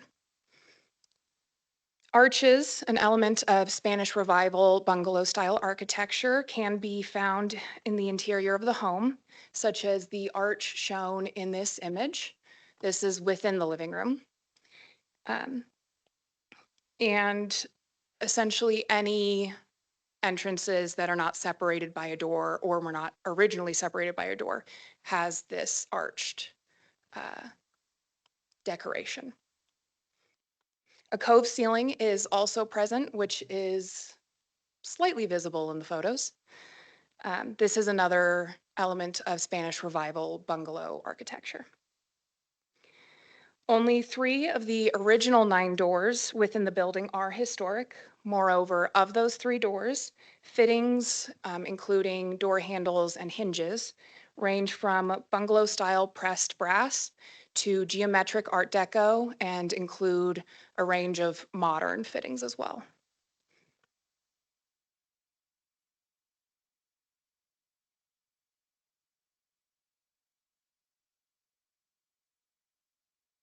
While the building does retain certain bungalow stylistic elements, renovations documented in the 1960s, 70s, and 90s have had negative impact on the cohesive feel and association of the structure as a classical bungalow style home. As a result, the home is no longer characteristic of classical bungalow style architecture, but rather combines traits from several architectural styles. Elements of classical bungalow architecture still present include the rectangular floor plan and the mostly symmetrical facade. Some elements of California and Mission Revival style architecture that are still present include the multiple gabled roof, the non-recessed porch, the stucco exterior, interior arches, and cove ceilings. Together, these form an interesting mix of architectural designs. The second building on the property is the wooden auxiliary building. It is referenced as a shed or garage according to the 2005 property records. It is mentioned in previous evaluations of the property, but the information in this previous document is minimal, outside noting the presence of the structure. No records of the building are found in city, county, or historical documents examined by Cornerstone during the course of the study, and the building does not retain or convey specific enough elements of an architectural style for one to be determined. Possible functions for the building include residential use, storage, a workshop, or possibly a combination of all 3. If the structure predates the bungalow home, it may have even served as a Basque apartment. The structure is in close proximity to several other confirmed Basque residences and is stylistically similar to the long rectangular floor plan commonly associated with Basque renters at the turn of the century. All these theories at this time, however, are purely theoretical without further research. The building as it exists today consists of a long rectangular floor plan measuring 12 by 48 feet. It is comprised of a timber frame with shiplap walls and a gabled roof running north-south with exposed eaves. The structure appears to originally have a fully wooden floor, though approximately half of the floor on the southern side has been replaced with concrete. A non-functional Malpais basalt chimney is present along the eastern elevation, and it does appear to have been dismantled. While the original roofing material is unknown, it is possible it originally had wooden shingles like those used on the bungalow structure, and when the bungalow replaced with asphalt shingles, it is likely the shed or wooden building was replaced at the same time. The roof is currently also covered by plastic tarps and has significant damage evident along the northern margin of the house. That is partially seen in this image, but also more evident in these following. The eastern elevation shown here consists of a historic door and a disturbed Malpais basalt stone veneer and chimney on the shiplap facade. The door is comprised of solid wood with 5 inset panels and pressed brass door fittings matching those within the bungalow home. These materials at the base of the Malpais basalt chimney is a pile of rubble, including brick, Malpais stone, and cement. This likely comprised the crown of the chimney, and in the building's disrepair or disuse, it fell, and that is now the rubble pile at the base. The western elevation of the building, or the front elevation, consists of 3 windows and 3 entrances on a shiplap facade. Heavy roof damage is present on the northern margin of the other face, though some damage can be seen here as well. All 3 windows are historic and comprise of a single float pane divided with wood into 6 squares, then fixed to the wooden building. These wooden windows do also have mortise and tenon joints fixing the windows around the float pane. There is a historic solid wood door with an inset panel and both bungalow and Art Deco fittings placed between the 3 windows, with 2 north of the door and 1 south. They are not visible in this due to vegetation and a modern shed that has been added. The second entrance, seen in these images with 2 pieces of particle board, is comprised of the 2 doors attached to the exterior shiplap with metal triangle hinges. It is unknown when this entrance was added to the structure, though the doors are comprised of entirely modern materials. The third entrance to the right does appear historic, though not original. It is comprised of 3 shiplap boards fixed together with bracing on the interior face of the door, fixed to the exterior shiplap with modern metal triangle hinges and a modern metal lock. Here are some more images of the eastern elevation of the building. To the left is a view of the non-functional Malpais basalt chimney and shows a little bit better the rubble pile at the base of the non-functioning crown. And then some of the roof damage is also visible in this image showing the chimney. The northern and southern elevations of the wooden auxiliary building consist of shiplap gables without windows or doors. Any further detail is covered by thick vegetation and neighboring fences, as seen in the image to the right. It can be assumed that the north and southern elevations share similar design and construction elements as the other elevations. And we apologize for the poor images. Vegetation made them inaccessible. And then for the interior architecture of the shed, most of the interior walls of the building retain the original shiplap boards, though some have been replaced with various pieces of scrap wood of unknown origin. Portions of the floorboards are mold infested, rotting, damaged, or removed. The white paint on the interior appears relatively new, and modern graffiti is present throughout. All historic furnishings in the interior of the building have been removed, and modern wooden shelving has been installed in the southernmost third of the building. The Malpais basalt chimney is evident on the eastern interior wall, though it has been mostly dismantled and the wooden stove removed. Modern electrical wiring and fixtures have been added to the structure, though 2 historic outlets remain on the northern and eastern walls. The image to the left shows the outline of a possible cabinet or other furnishing, which has since been removed. The image to the right shows the northernmost end of the building interior with the chimney to the right. It also shows the modern graffiti. And I am going to invite my colleague Sam back up to discuss eligibility.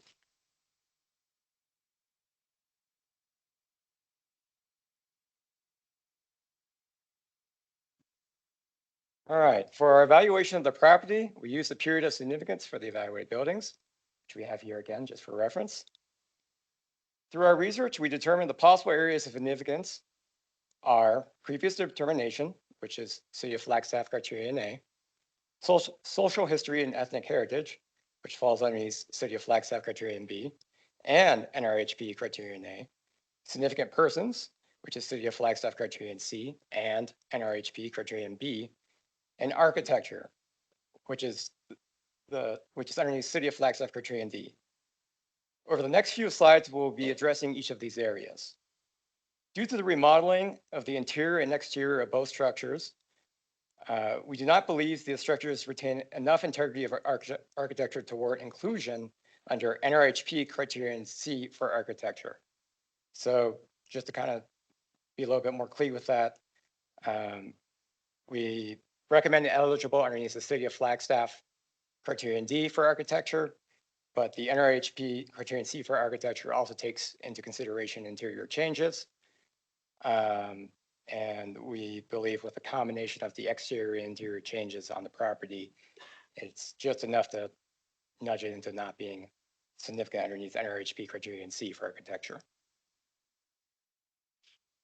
All right, so for City of Flagstaff criterion A, the City of Flagstaff criterion A states that a property is significant if a cultural resource is listed as eligible as a National Historic Landmark, or for the National Register of Historic Places, or as the Arizona Register of Historic Places. The residential building has been previously determined to be contributing to the Southside Historic District during both the 1993 and the 2009 surveys. A contributing property must retain enough significance and integrity to be able to accurately convey information about the eligible property or district. As the property has been previously found to be contributing to an eligible district, Cornerstone recommends that the property fulfills requirements for City of Flagstaff criterion A and is eligible underneath it. No previous recommendation was made for the wooden shed building. It was just mentioned, it was never fully evaluated. So criterion A does not apply.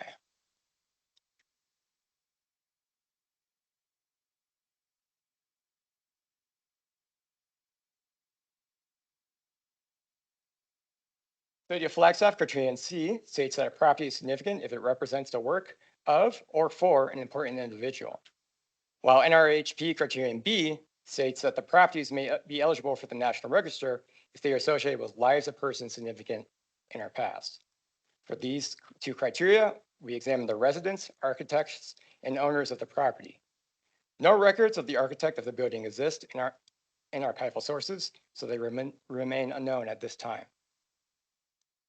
While residents and owners of the property were undoubtedly active community members in Flagstaff, working in local industries and playing music at local venues, archival records fail to demonstrate a significance large enough to warrant the building being significant under City of Flagstaff criterion C or NRHP criterion B.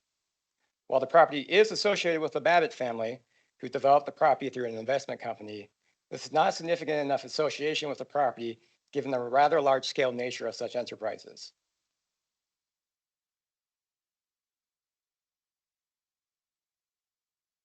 To be significant under the area of architecture for City of Flagstaff criterion D, the building must embody distinctive characteristics or methods of construction of a particular style or represent the work of a master. As discussed above, the residential house at 418 South LaRue Street is an example of classical bungalow style architecture, though it does have mixed elements of Spanish Revival and California bungalow styles included within. Along with a degree of historic integrity, character defining elements and architectural features that should be maintained for classical bungalow style include rectangular floor plans, recessed porches, gable fronts, neat raised purlins, exposed rafters, double hung windows with multiple light top sashes and simple wood posts. These are all features we took note of and checked when we were trying to gauge the architectural style of the residence. The studied house at 418 South LaRue Street exhibits elements of California bungalows, such as the stucco exterior walls and the multi-gable roof, and elements of Spanish Revival style, such as the cove ceiling and the presence of interior archways. Original design plan for the building could not be obtained for this report, so it's unclear exactly how much deviation the building went from its original construction plan. However, archival photographs and records of the building note a remodeling effort in 1962, and the addition of wooden railings and columns to the building sometime after 2009. Despite these changes, the building still retains and effectively conveys its original architecture, and so we recommend the building significant under City of Flagstaff criterion D. The wooden building is heavily degraded, with the roof suffering heavy damage and likely having the originally roofing material replaced. The wooden building cannot be placed into an established architectural style, nor are there any apparent ties to known Flagstaff building styles outside of a possible connection to Basque architecture. Therefore, we do not find the wooden building significant under the area of architecture.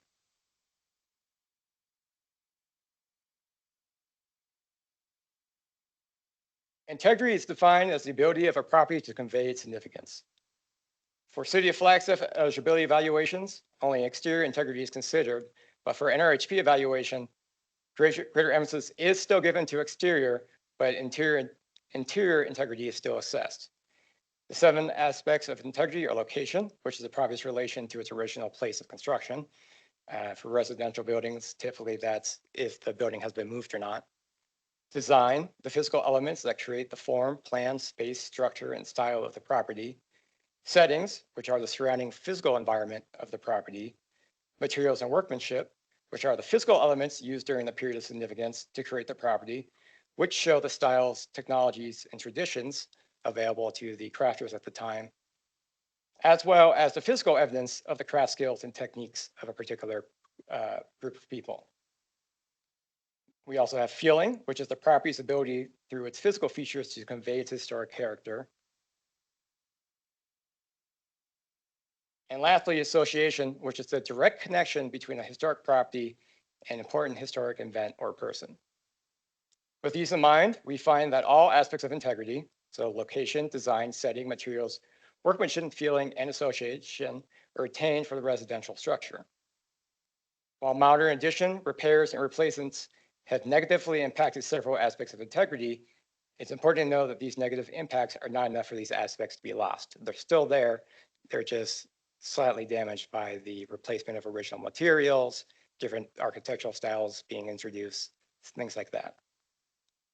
For the building, for the auxiliary building, we find it retains integrity of location, design, setting, materials, workmanship, and feeling. However, due to the absence of information on the building's original construction date, building, design, and purpose, the integrity of association is unknown at this time, as we are unable to make a direct connection between the structure and a person or event. Damage to the building exterior and replacement of materials has also weakened several aspects of integrity.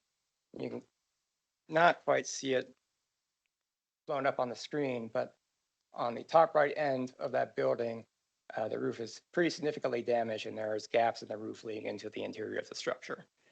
And there are smaller holes throughout the roof and walls present as well. So to summarize, the subject residential building we examined, the bungalow, was utilized as a residence, primarily a rental residence, between 1939 until the present day. To determine whether the subject building meets City of Flagstaff or NRHP criterion of significance, Cornerstone examined archival records to determine the age of the building and the significance of building residences, as well as performing site visits. No detailed archival records could be obtained for the wooden auxiliary building present on the property. Cornerstone recommends as a residential building is significant under City of Flagstaff criterion A for its previous eligibility, B, for its association with the social history and ethnic heritage of Flagstaff, D, for the architectural styles present, and NRHP criterion, as well as underneath NRHP criterion A, for its association with areas of social history and ethnic heritage.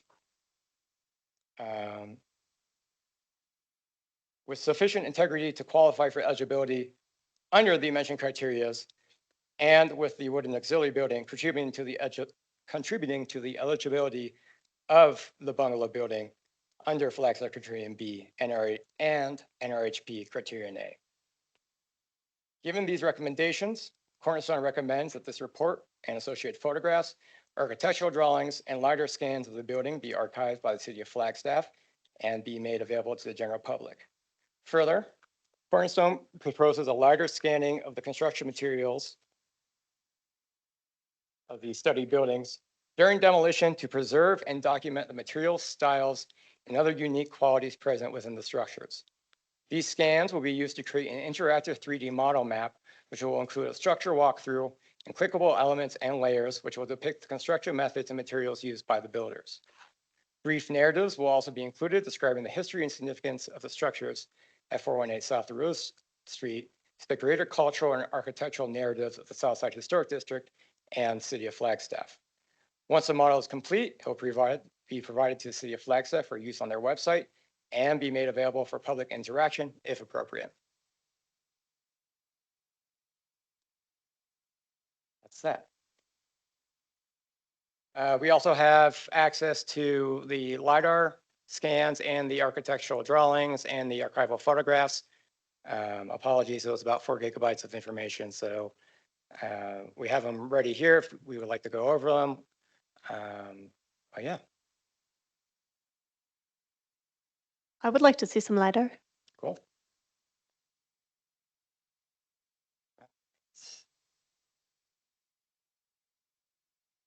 So give me 1 second to get oriented with the 3D display program. It's not the one I'm familiar with. I don't know if you're familiar with LiDAR or not, but sometimes there's potential for the textures to get separated from the mesh. So you just get like a gray blob, you know, like this.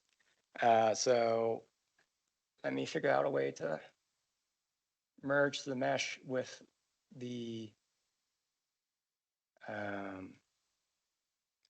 actual 3D model, because that way you can see all the details and everything. As you do that, can you explain how you took this data? Yes, so it's really nice now that LiDAR has become condensed and more handheld. So a lot of the more recent models of iPhones have very accurate LiDAR scanners. You know, these get used out on excavations to map units and trenches. It retains, I don't have the exact number in my head, but it retains very good accuracy and precision. So what we did for these LiDAR scans is we took a phone with the LiDAR scanner and we took an app, Polycam, which integrates everything together. And you basically hold it in your hand and you just kind of sweep the building. You can't go too fast, obviously, because it'll make the scan jump. And you just move along slowly with the building and it paints basically a 3D image of the building, and you can go in and make sure the measurements are correct. It's generally good practice to say measure a window or two and figure out how wide that window is supposed to be, and then you can use that window as your kind of your benchmark. You know, if the door is supposed to be 3 times the height of a window and you look at the LiDAR scan and it's only 1.5 times, you know, you need to go back and fix some things. So we made multiple visits to the property and LiDAR scanned it. We try to do different times of the day just to make sure that the lighting issues weren't causing any reflection issues with the data.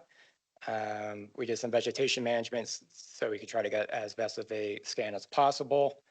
But yeah, it was just multiple very slow sleeps across the outside of the building and on the roof of the building. Some of these scans are broken up and it's just separate chunks. You know, part of that was safety concerns and issues.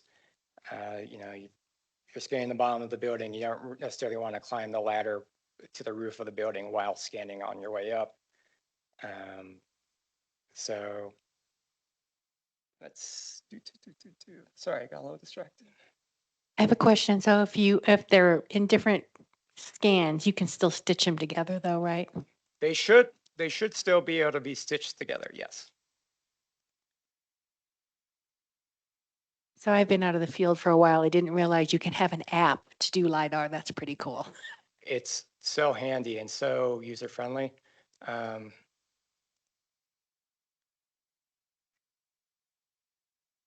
right, I apologize. With the 3D model viewer present on this computer, I don't know how to stitch the textures together, but if anybody is interested, I can definitely figure out a way to show people the textures on the models and stuff like that. I'm curious. So you could take the LiDAR scan and the city of Flagstaff would have it. And so I'm just kind of thinking in the future, you can put photos, I imagine aerial photos on it and sort of do, if you wanted to, like augmented reality or something. It may not be this building or something, but maybe if there's a portion of a neighborhood or something that's no longer there, you could take this scan and then use it like a frame and put over. Yeah, there's definitely a lot of potential with this. You could do augmented reality like you were talking about. You could, assuming you had a accurate enough LiDAR model of a structure and it was all stitched together, you could 3D print a model of the structure and have a hard physical copy of the building that you could, examine and look around at all angles. 3D printers nowadays are, I think they're accurate to a fraction of a millimeter. So that's, definitely a possibility. There's a lot of different ways that LiDAR can be explored and utilized for historic pres. So Thank you. That was very interesting. any other photos, anything? We had a drone out there. I do have questions. Mhm. You went through a list of the Recuerdos del Barrio from NAU at the very beginning, I believe it was. Yes. And then I know the Barra family, the Martinez family, and I can't remember some of those. Is there a listing of the Pitt families that were lived in that unit? So we try to utilize census records, telephone directories, city directories, newspaper clippings for events, births, marriages, stuff like that. And everybody who we were able to find is reflected in our our overview of it. We weren't able to find like a concise list. Unfortunately, with the records from the Flagstaff collection, very few of them actually had any additional information associated with the photos and the families. I guess my request would be that historical mention be on your report of the families that are known, so that at least they're not forgotten. Totally. And I think also is, I have never heard of a Flagstaff building style. I don't know what that is. I mean, it could be anything, I guess, right? A chicken coop is a Flagstaff building style. So to me, you mentioned Flagstaff building style, and I don't understand what that is. I guess I'm concerned. Now, did the Southside Community Association have any input into this by any chance? I do not know if they did. I'm sorry? I am unaware if they did or not. Were they asked? I do not believe so. Okay, I think you need to ask them, because I know they're the ones that put this, Sarah, if I'm right, they're the ones that put the historical district together, correct? The plan. And so I think they need to be involved. I know there's a lot of, my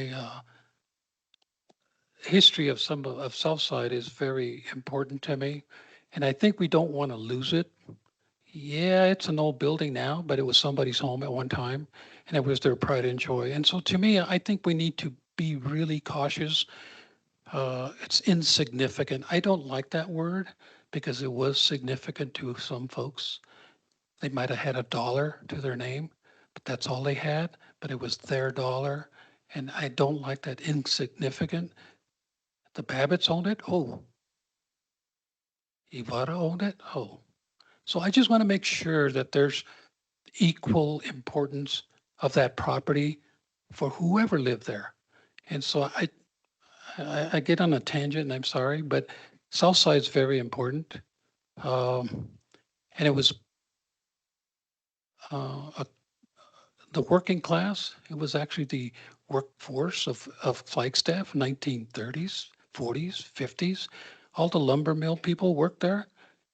And that I'll guarantee you $100 that building that you had in the back, that lumber came from the sawmill. All the scraps came from the sawmill, and that's how they built. There was no architects. They built the house with whatever they had. And so I just want to make sure that the significance of that is documented. I want to make sure that we're not forgetting our predecessors, our elders, and the people that make Flagstaff, especially Southside, a great place. Thank you. Thank you very much for that. And I do have some responses. And this is on me for not defining this and misspeaking. By Flagstaff style architecture, I meant architectural styles present in Flagstaff that are locally significant. And we have examples of this from the structures that we see built with the amount pipe basalt around town. Um, you know, we've had discussions of this for a different project, and it was determined that that is very much a Flagstaff architectural stylistic element that is Flagstaff.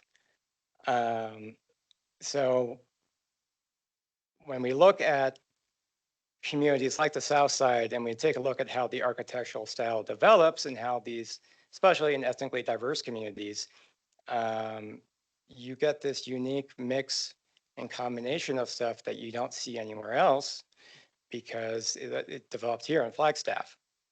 And the architectural, that mix, that present of those various architectural styles and elements,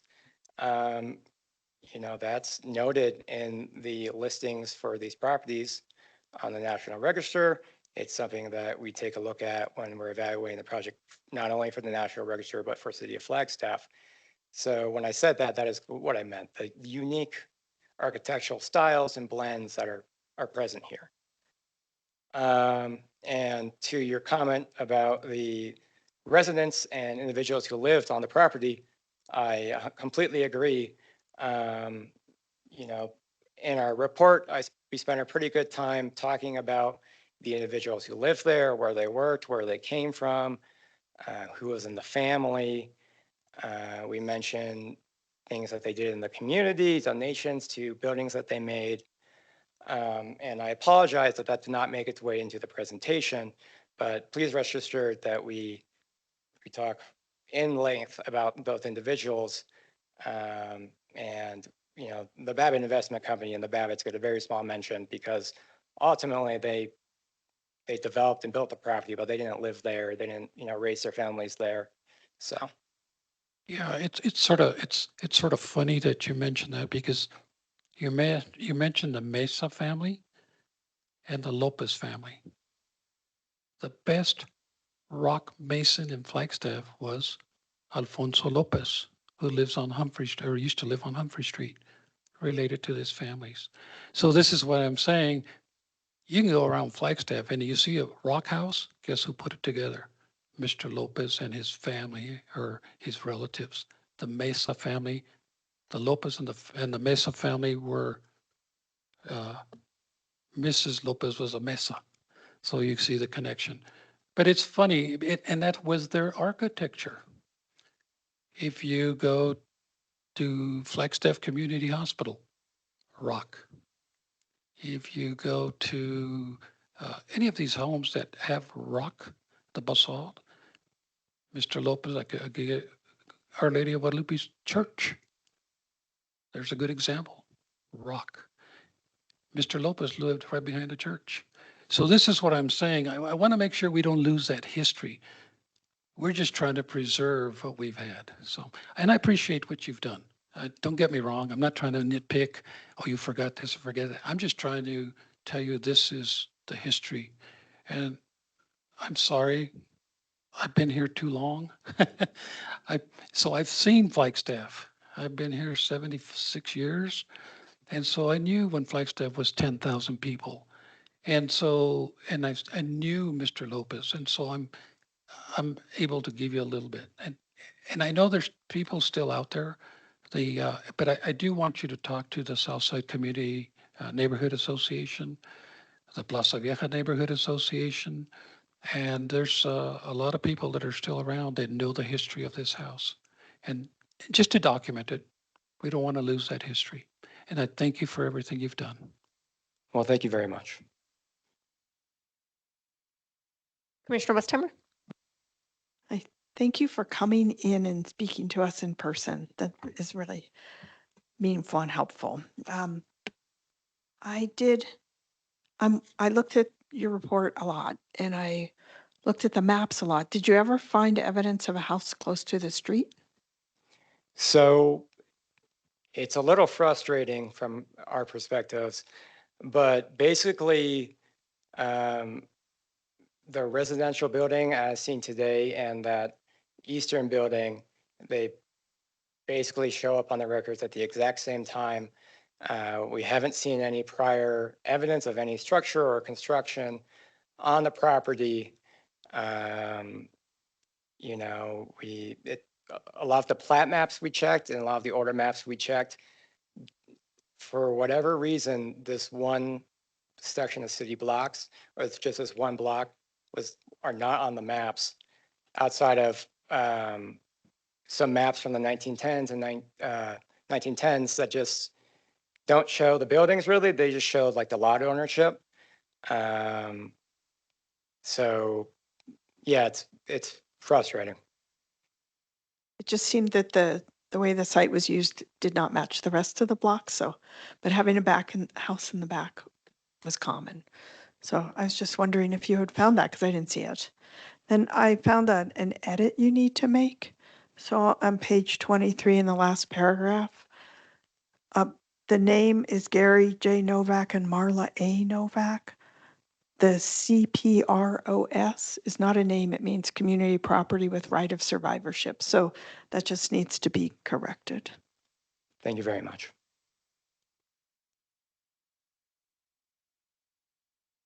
Other questions and comments? I also had two quick edits. First, the Basque are not Hispanic, as they do not speak Spanish. So anywhere it says Hispanic, it should probably say Hispanic and Basque.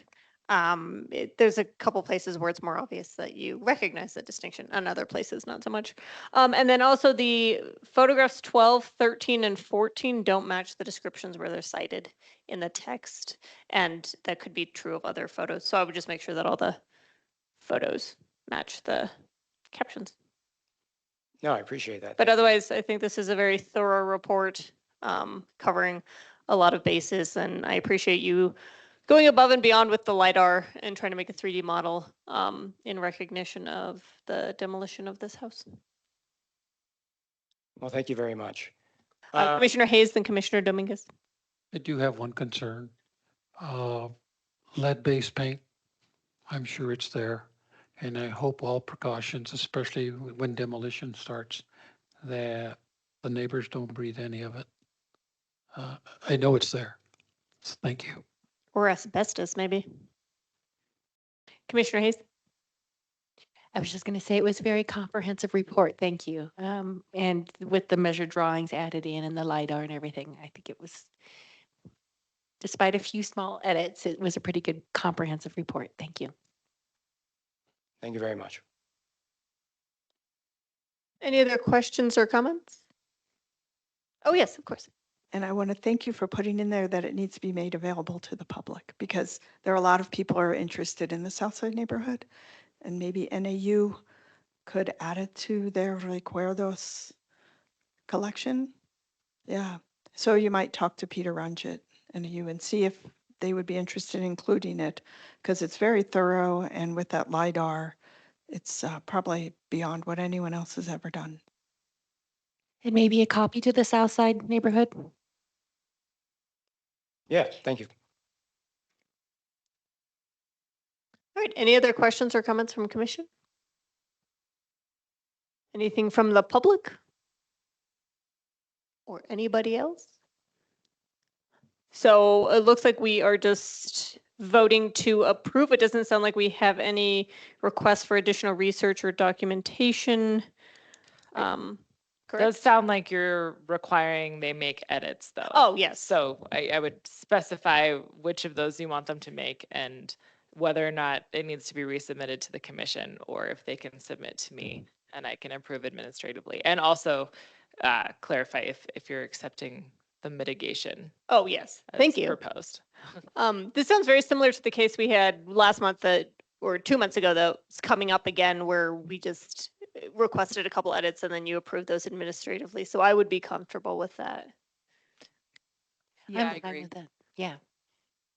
And I would just add, we'll cover the hazmat remediation and the demo permit. So you don't need to add that specifically. That'll, we'll I think we definitely- should preserve all lead paint as historic, and how dare you? well, we can- I'm joking. And it sounds like we are accepting their mitigation measures as well. Do we want to include something to do a little bit of oral history with some of the Southside community members? Isn't that part of what the Barrios del or Recuerdos del Barrios are those oral histories? The records that we checked were mainly photographic. Oh, okay. Commissioner Dominguez? Yeah, if you go to Klein Library, those oral histories are there, and I'll bet you'll find Ibarra's speaking. So, I mean, you could maybe tie that in, or at least show a picture of their home. But definitely talk to the Southside Neighborhood Association and see if just to preserve that history. Thank you. Thank you. So edits and reach out to the Southside. What is it called? Neighborhood Association. In case they have any additional.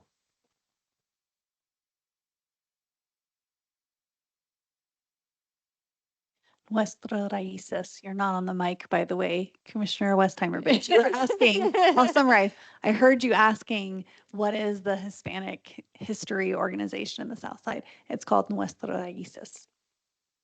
That might be a really good organization to access to, connect. All right, anything else we would like to see? And are we okay with Lauren also approving those outreach attempts, contacts administratively as well? Okay. All right, can we get a motion then? Could I ask one more clarifying question? And just Oh, when yes. they do the rest of the mitigation, additional LiDAR, and then create a 3D model, does the commission want that to come back for approval, or can that come to me as well? Oh, just like, I mean, I'd like to see the final models, but I don't know if they need to come back to us as an approval. But if it comes back to us as a It's a like, report at the end, I'd like to Yes. see how they Okay. turn out in the end, especially since we couldn't see them today. I have a question about the models. Oh, yes. Where will they go? Who will own them? What will happen to them? So we mentioned in the report that the city of Flagstaff would archive them. And we are requesting that they be made available to the general public. But yeah, that's city of Flagstaff would be responsible for archiving and hosting them.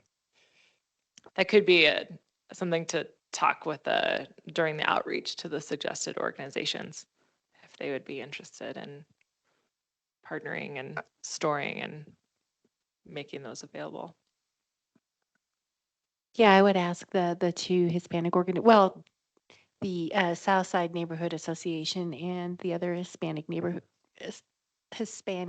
organizations if they also wanted a copy besides the city Flagstaff, because it's relative, it's just like burning a copy, right? Basically. Yeah, it's a copy and paste. I'm asking about the models. If you're going to create models, Digital. just digital. Oh, Yeah, my apologies. I mean, you could probably 3D print one, but if they're public, then someone could 3D print that house for Yeah. funsies. I think that we actually have not received a LiDAR model before of a house. We might, Lauren and I administratively, we can't answer questions about it tonight, but we can talk to our GIS staff, which is the most appropriate to address that kind of spatial data and ask them, how should we store it? What should we do with it? You know, it is a permanent record, which sometimes that can be challenging with electrical files, as you know, like how permanent is any kind of file format in the universe, but we can talk to them about how to archive it appropriately and then maybe work with our clerk and ask for some technical advice if we need it. But that might be some follow-up we just have to do administratively. I don't think it's anything you have to make a motion on. We're happy to accept whatever you ask us to accept and we will figure it out. I think too, the fact that the LiDAR wasn't used in place of traditional drawings is nice because those files will last a lot longer than, potentially a whole bunch of digital points. Okay, are we set on a motion? Everyone know what's going on? Who would like to do it? Amy, your fingers on the button? Commissioner Horn. I move to approve the Phase 2 Cultural Resource Study and additional LiDAR documentation as meeting the required research and documentation required for a Phase 2 Cultural Resource Study, and approve the additional mitigation of creating an interactive 3D model. We'd like to also add that the report is edited for the corrections that have made. There's additional consultation with relevant community organizations, and that the Heritage Preservation Officer can review those on her own and not bring that back to this commission. All right, do we have a second? I second that motion. And a second from Commissioner Hayes. All those in favor? Aye. Aye. Any opposed? Wonderful. Thank you so much. Thank you.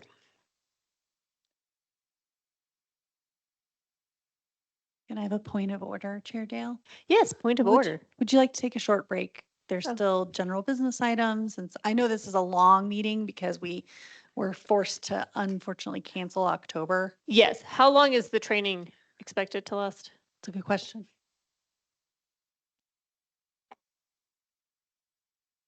Yes, Alex said 15, 20 minutes, and then Lauren has maybe 5 minutes on, sorry, has 5 minutes on her grants, and then we have talked through some consultation and miscellaneous items. Probably we have another At least 40 half an hour. half hour to 45 minutes left of work to do. So,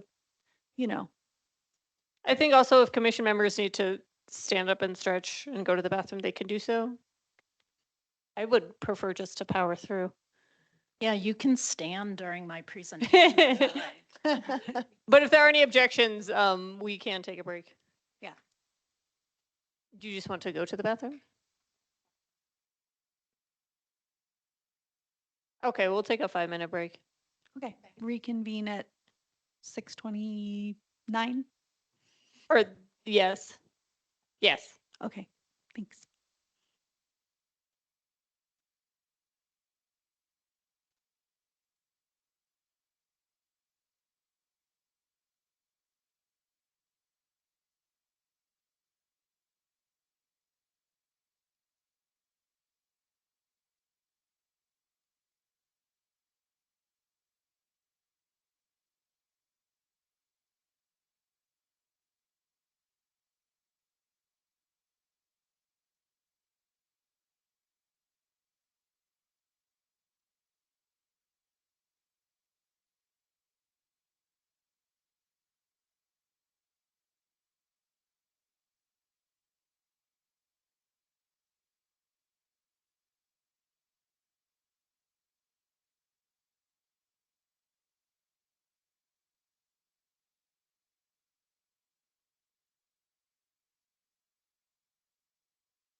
All right, we're back. It is time for agenda item, we're moving on to general business, and item 7A, our training on current planning development applications. Take it away, Alex. Thank you. My name's Alexandra Pucciarelli, and I'm the current planning manager at the City of Flagstaff. So I manage typically 5 different planners, and we accept and review and comment on and hopefully eventually approve development applications for the city. So a big part of that review process we call IDS. IDS stands for Interdivision Staff. So it's a meeting that we have on a regular basis that includes city staff from all different divisions within the city. Because as a planner, I may look at zoning code and tell someone, yes, this makes sense, but that doesn't take into account engineering or traffic or fire. So I included a list of all the different kind of sections or divisions that are included in this review. And we all work together to review applications that come in. So what applications are we looking at? We look at concept plan reviews, site plan reviews, conditional use permits, subdivision plats, and zoning map amendments. And the Heritage Preservation Officer reviews all of these applications with us. So first up, we have the concept plan review. This tends to be kind of the first step of our review process. These are not formal approvals. This is kind of a big picture view of your project, making sure you're aware of process and procedures, any like major requirements that the city's going to have, like you need to run a new water line to this project or something like that. The goal of this is to make you aware of requirements and the process, and then to shoo you on to the next step in that review. So next steps, again, this is sort of talking typically. Next steps can be a site plan review, or it can be permit review. So maybe we decide at concept plan that we don't need to see any additional information from you, that you can move directly to getting like a grading permit or a building permit or whatever permits necessary. If you do not have existing entitlements on the property and you require a rezone, oftentimes that could be the next step too. So what is required at concept plan review? Applicants, the application has some check boxes in it, and it asks about historic districts, the age of any existing structures, or if it's undeveloped land. Understand, I'm kind of catering this towards you and things I think you'd be interested in. The application has a lot of other information on it.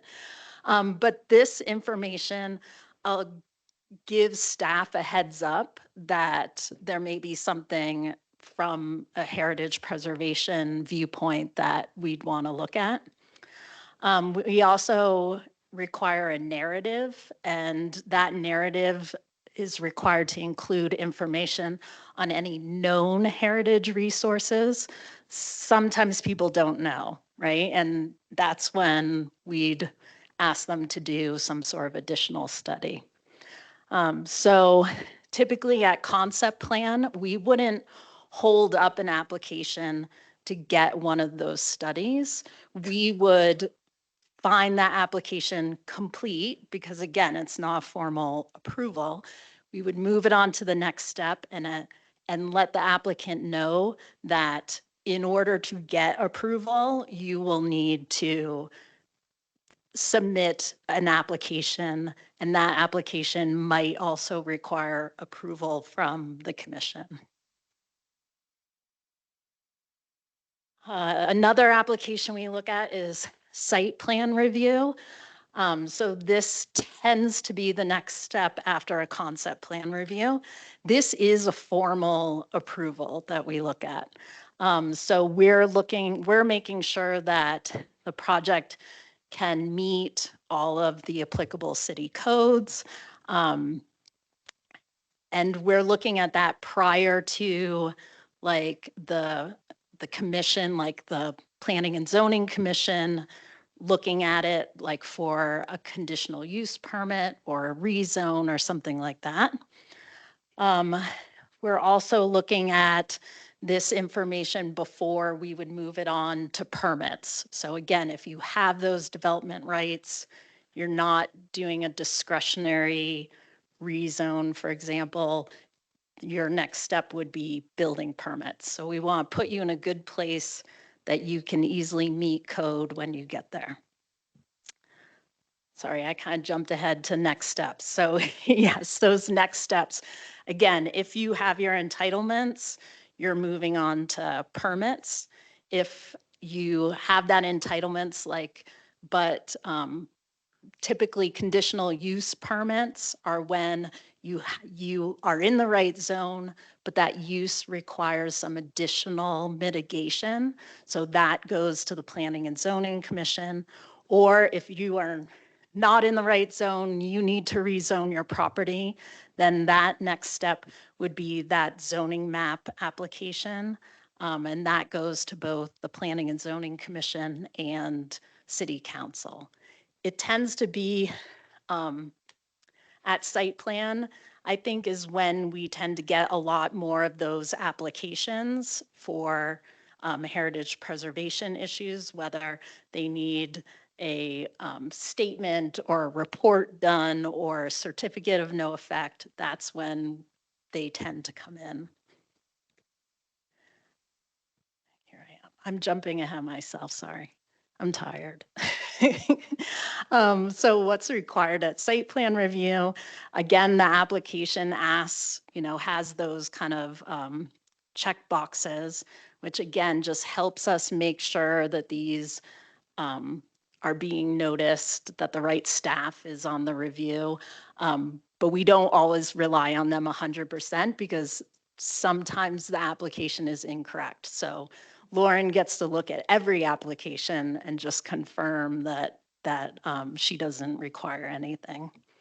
The cultural resource study, if Lauren determined that that was necessary at the concept plan review, when they submit for their site plan, they need to include it. It's on that checklist of their submittal. So if they're not submitting that study to Lauren, Lauren can mark it incomplete and it goes back to the applicant until they get us what we need. Sometimes site plan approvals are conditioned. So we say it's approved with conditions, and the condition is you need to get approval from the commission. Also in IDS, we look at subdivision reviews. Our process to review subdivisions are a pre-application meeting, which is an informal meeting with staff to talk about process and any red flags. Their first application is preliminary plat. Then they tend to submit civil plans, and then they come in and do their final plat, which should be in substantial conformance with that preliminary plat. And that's what gets recorded and actually divides the property. When we look at plats, we're looking at conformance with various city code, including the zoning code, our subdivision code, as well as the engineering design standards. This application also asks about historic districts, the age of structures, and if it's undeveloped land. Recently, I would say most of our subdivisions have been on undeveloped land. We're seeing more land coming in through like state auctions, and I'm sure Lauren and or Sarah can talk about some of the requirements that the state has for certain studies to be done before property goes to auction. And then another application we do is a zoning map amendment. And the purpose of this is to amend the zoning map to change the zoning category of a certain parcel of land. These are discretionary cases, but any conditions have to have a nexus and be proportional to the specific impacts of the development. We tend to determine what those are through impact analyses. The big ones we do are stormwater, water and sewer, and traffic is what we tend to look at the most. That zoning map amendment application, once again, includes those check boxes.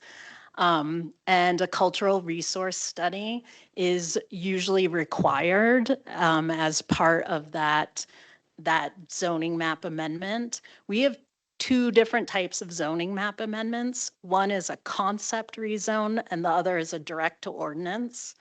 The big difference is that the concept rezone occurs prior to a site plan application.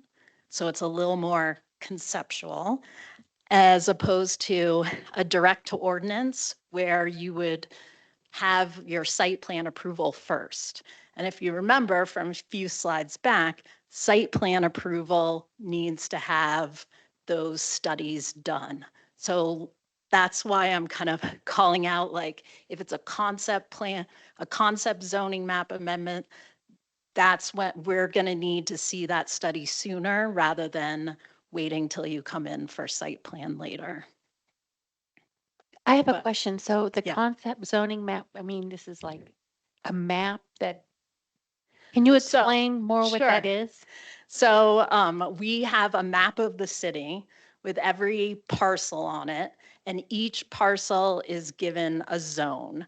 And that there are big categories of zone, like a residential zone. And then within those, that type, there are other minutia of rural residential, estate residential, R1, medium density residential, high density residential. So each one of those zones has a list of approved uses in that zone.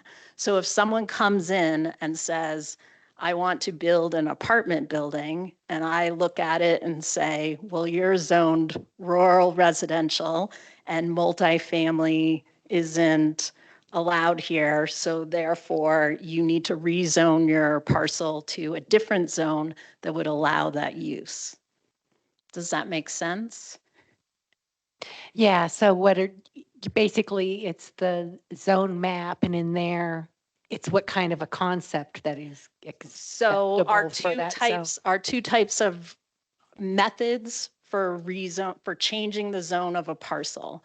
One is a concept zoning map amendment where it's much more conceptual in nature. And so I'm just telling you, I'm going to have a shopping center. There's going to be this building up here by the street with these sidewalk connections. There's going to be this parking field behind it.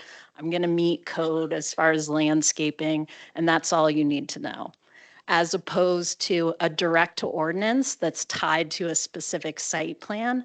In that, you see elevations of the building, you know the paint colors on the outside of that building, you see how many trees. And then when they actually get permits and develop that site, they have to be within substantial conformance of that specific site plan that got approved with the rezone. I piggyback off of that. Yes, On Blackbird Roost, the old mobile home park. So if yes. somebody comes in with a concept plan there and they want to put high rises or what have you, they have to have a zoning change, correct? Yes, I believe so. I think the property you're referring to is a manufactured housing, which I left off of my list of residential zones. I apologize. But I believe that's a manufactured housing zoned parcel. So we would have to look at what uses are allowed in that zone. The other thing to know that you guys might be interested in rezones is that because they're discretionary, they also have to be in compliance with certain plans, like our regional plan, as well as any specific plans. So if a neighborhood has a specific plan, then we would want to show that your request to rezone the parcel is in conformance with that. Whereas if you're proposing something that's already allowed in that zone, we don't necessarily look at that specific plan. So you would know the plan is there from the neighborhood and the check mark has to go in someplace, right? Yes. Thank you. Commissioner Dominguez, I'll say that if it depends what's in your neighborhood plan, right? The Plaza Vieja plan, for instance, has some specific design considerations that probably make it less likely for staff to recommend a concept rezoning. Or at least if we did one, it would have conditions. Say, if you're going to do this as a concept rezoning, when you bring back in a site plan, you have to conform to these parts of the specific plan. And that would kind of carry that review forward. So there's sort of two ways we address that when there's design considerations in the specific plan, which not every specific plan has that information. It just depends what's in it. Make sense? And that's the end of my presentation, but I'm here if you want to ask other questions about the presentation, questions about other stuff that keeps me busy all day. Commissioner Westheimer, then Commissioner Hayes. Thank you for the presentation. I do have questions, but I'll start with this one. When you have subdivision review, there used to be a lot split review and a subdivision, and there was like a threshold when it became a subdivision. Does that still exist? Yes, it does. We do have a lot combination split process. You have, one of the biggest criteria is that you have to be less than, I believe it's 2.5 acres in order to just do a lot split. There are also requirements as far as like how many times has the parcel previously been split that I would not feel comfortable discussing off the cuff. But typically when we're looking at subdivisions, they tend to be larger. But we've also had to, we've had applicants come in where they own 10 acres of property and they want to split in half so they can live in their house and they can sell the other half to their kid and their kid can come. And we have to make them go through a subdivision process just because the acreage is so big. So I'm going to keep going with Commissioner Westheimer and then Commissioner Hayes and then Commissioner Dominguez. Commissioner Westheimer, your next question. Oh, Commissioner Hayes. So early on, you talked about the concept plan, whether or not there's a historic district there. And I'm wondering, because we've had properties come in where we've heard, well, the property was found not to be a contributor before. And that inventory, which that was based off of, would be, sometimes they're 30 years old or more. So is there any question, is the building 50 years older, and when was the last time that it has an inventory? And partially part of the reason I'm asking this, SHPO has guidance on that inventories that are older than 20 years should be redone. And our applications do ask for the age of the structure. So anything that was older than 50 years would be highlighted. And then I'll let Lauren discuss the inventory. And then that's why they all have to come to me for review. So like the case we just looked at, right? Like that, it is listed in the register and, we would require a study. And for the most part, if there's going to be some effect, we generally would. Although it really, it's all situational, but yes, that is something I would look at, if it's been inventoried, and this comes up routinely, that we look and like, oh, you saw a letter report a few months ago for a building in the north end that wasn't included in the last inventory because it wasn't 50 years old at the time, but it is now. So that's why I review everything, and I can say, nope, now you need to do a cultural resource study because it might be different than it was before. So basically, if it's 50 years old or older, you're pulled in to verify whether. Right, and that's what our code says, right? It says everything over 50 years old and is undeveloped land. I'm getting tired too. Sorry, Alex. Yeah, are subject to the cultural resource study requirements of our code, unless they're exempt for some reason. Commissioner Dominguez? Thank you. Sort of piggybacking off of Commissioner Hayes, undeveloped land and redeveloping land. Where's the demolition permit come in?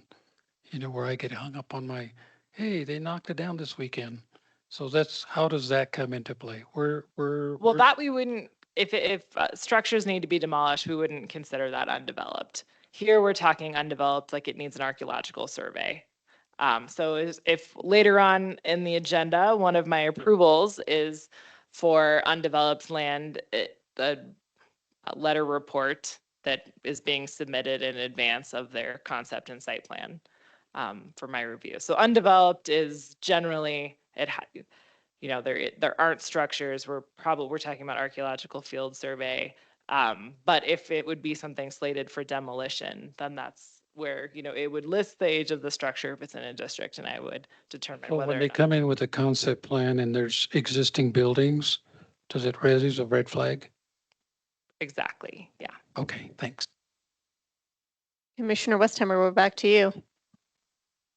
So I have a question that came up when you were talking about zoning map amendment and you used the term discretionary cases with nexus and proportional. Can you explain that, please?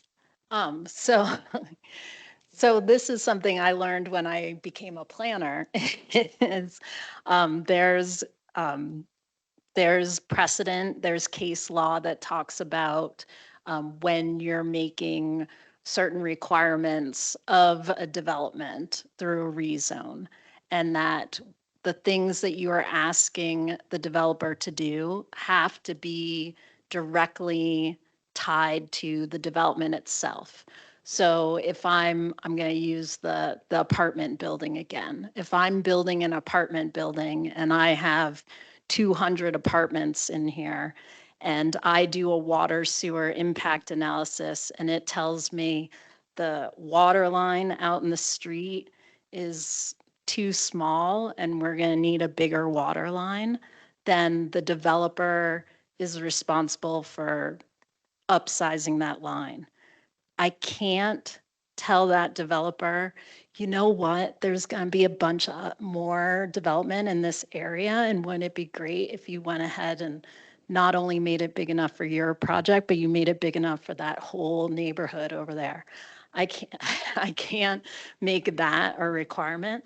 I can certainly work with the developer and say, you pay for what you're responsible for, and the city will pay for the additional cost to upsize that line. That occurs, but it has to be, again, directly tied, that nexus, but it also has to be proportional. It's not a developer's responsibility to cure the ills of the whole city. I mean, imagine wanting to put a new fast food restaurant on Milton, and I tell you, the traffic on Milton is horrible, and I'm going to need you to widen Milton to 6 lanes, please. Like, that would not be proportional to that project. Commissioner Hayes, you had your finger on the button earlier. Okay. Commissioner Horn. Yeah, I had a question. I just wanted to clarify the process. So whether a project comes to us or Lauren does a letter report or like a certificate, that happens at the site plan review phase and that one before all the permits are issued? Yeah, definitely everything happens before permits. Sometimes it really, it depends. Like the case I cited before, that's the letter report on the agenda, they haven't even come in yet. I think they've only done a pre-application meeting. They just they just know they're going to have to do a survey. So they reached out proactively, asked me, hey, do we need a survey? And I said, yes, there actually should already be some on file because this is ASLD land. So they hired Lynn to do basically a literature review and submit as a letter report. So sometimes they're well in advance. And then I'll just have this on file. So when the plans do come in, I will, they'll say, we've already done the survey, here it is. So yeah, it kind of depends, but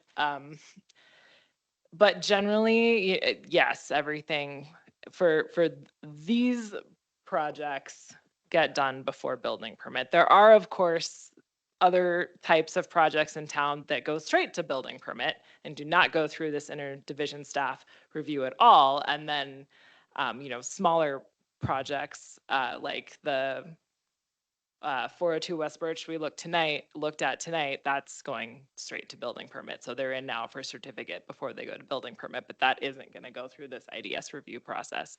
So that is a parallel process. But, we asked Alex to come here tonight partially because of, the other projects we've talked about. Talking about like, oh, well, this is in concept plan. We haven't seen renderings yet. And we don't know, they're not ready to come in for a certificate of appropriateness because we don't know enough about what it's going to look like to have those design guideline conversations. So just to help, put that in context. So we're not going into the, the building permit side. Does that answer your questions? Yeah. I think this helps to us understand how projects enter the system and then get diverted to us, and at what point potentially they're getting caught as something that needs to be. Because we've also had some things like house demolitions where we're like, how did no one know that this needed to come to us? So I think this helps give us a glimpse into how stuff gets flagged to come our way. Can I say, so before Lauren got here, I made like this long effort to work with Mark and someone who had access to like some special software and to try and create like a flow chart. And Alex has seen this insane flow chart of like, how is a heritage preservation review born?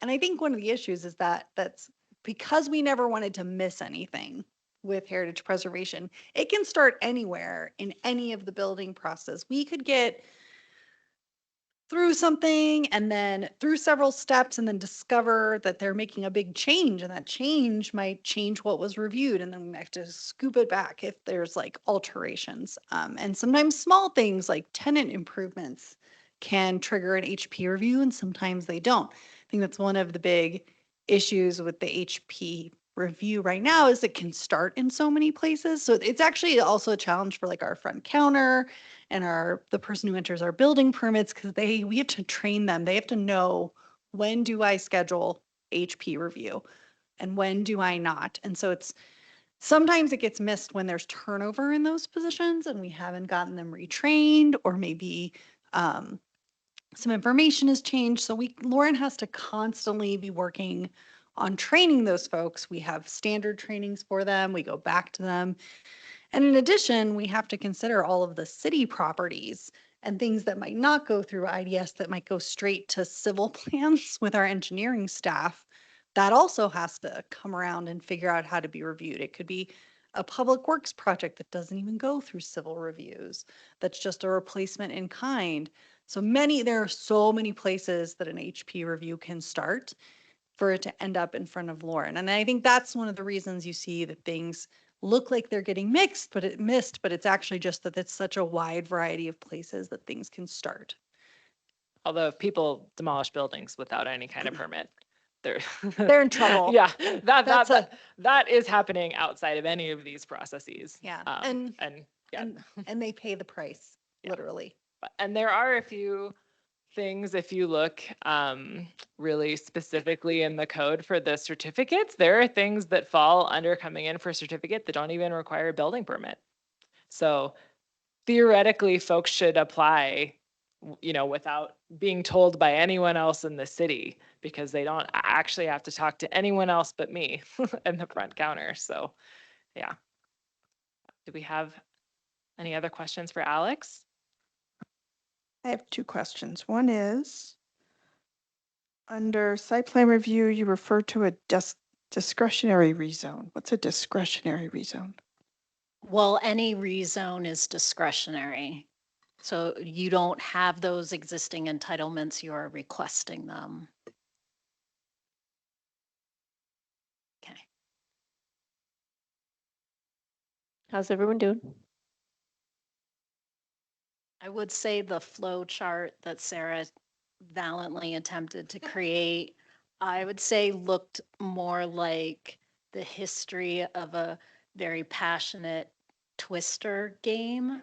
Like it was pretty, yeah. Or like the spread of a pandemic. Right. Yes. It's like, yeah. It had a real organic nature to it. There's and- no linear nature to it. But it explained a lot when we Yeah. tried. We were like, why is this so hard Yeah. to explain? Oh, yeah, that's why. And I will say, I think my staff works really hard to notice if there's a mistake being made and Lauren's not included in the review. So we like looping her in as much as possible, so. That's a great segue to my last question. When you have historic properties that have been around for over 100 years, they've been through every iteration of zoning code and everything. And they likely don't match the existing. So are there points in your processes that are set up to address those? Because people don't always want to change things. They need a permit for something, but they don't necessarily want to change their property. And so it just seems confusing because the code will continue to change. So why at one point of time, I mean, do you understand where I'm Yes, going? I think so. Let me attempt and then you can tell me like, no, you missed the boat there. So the code does have provisions for non-conforming uses and or structures. And there's a slight difference between a legal non-conforming use and just a non-conforming use. So a lot of times historic properties are legally non-conforming because they were developed under a previous version of the code or prior to code. And so those properties, I would say those properties are not penalized and we would never go out and be like, knock, knock, your house isn't allowed here anymore, or we have new setbacks and I'm gonna need you to move that wall over a few more feet. So we also, I think it got approved. We also had a code amendment to allow for adaptive reuse that encourages people to reuse the old buildings that we have rather than destroying them. And so that gives you certain sort of treats of reduced parking or things like that that can help incentivize the use of those buildings. Yeah, and if I just to add to that, I talked to somebody earlier today who has in one of our residential historic districts has a historic garage that of course doesn't meet the current setback requirements. It's built onto the property line, and this happens a lot, especially with the outbuildings. So the question was like, what are the requirements if we wanted to demolish it? And then what we'd really love to do is demolish it and put a new thing here and be grandfathered into the same setbacks. And of course, the answer is no. If you, historic structure is, non-conforming and it can stay. But if you were to demo it and build a new one, then you'd have to meet the setbacks of the new structure. And that's important because in this case, like it does, like their best case scenario is to just rehab what they have and not demo it. And so it does protect those historic patterns in that way. Any other questions for Alex? Thank you so much for coming to explain this to us, and thank you, all of you, for all your hard work in knowing this process to, navigate getting appropriate things our way. Thank you. Thank you, Alex.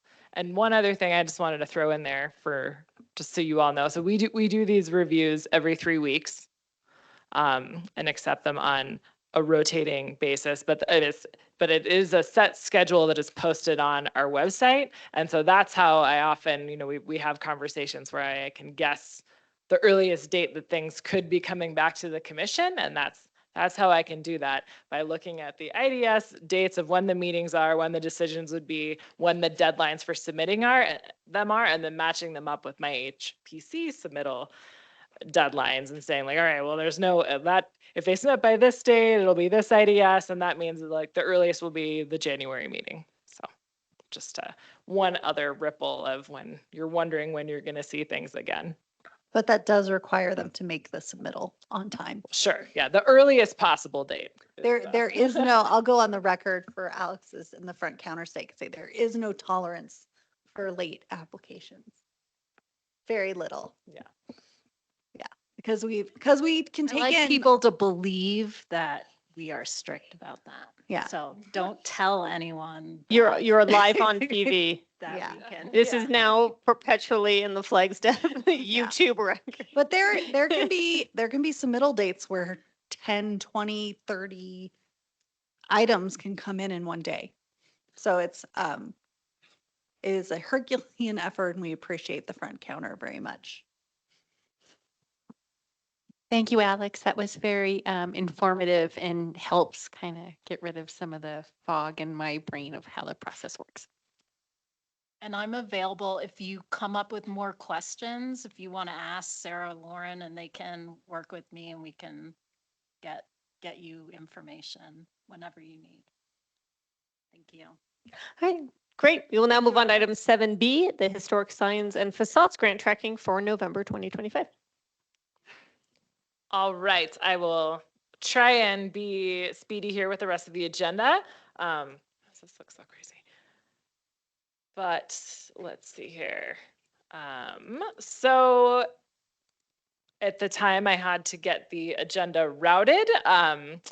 We had this was the status. We had, I think, since September paid the Flagstaff Christian Fellowship grant out. We have since also completed payment on the lumberyard pizza, so or lumberjack pizza. So so that's great news. 2 of these are paid. That'll be reflected next month.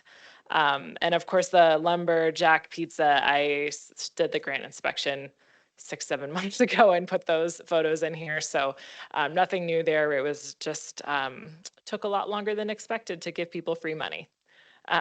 So, and then I put in some photos of the work at the Christian Fellowship as well.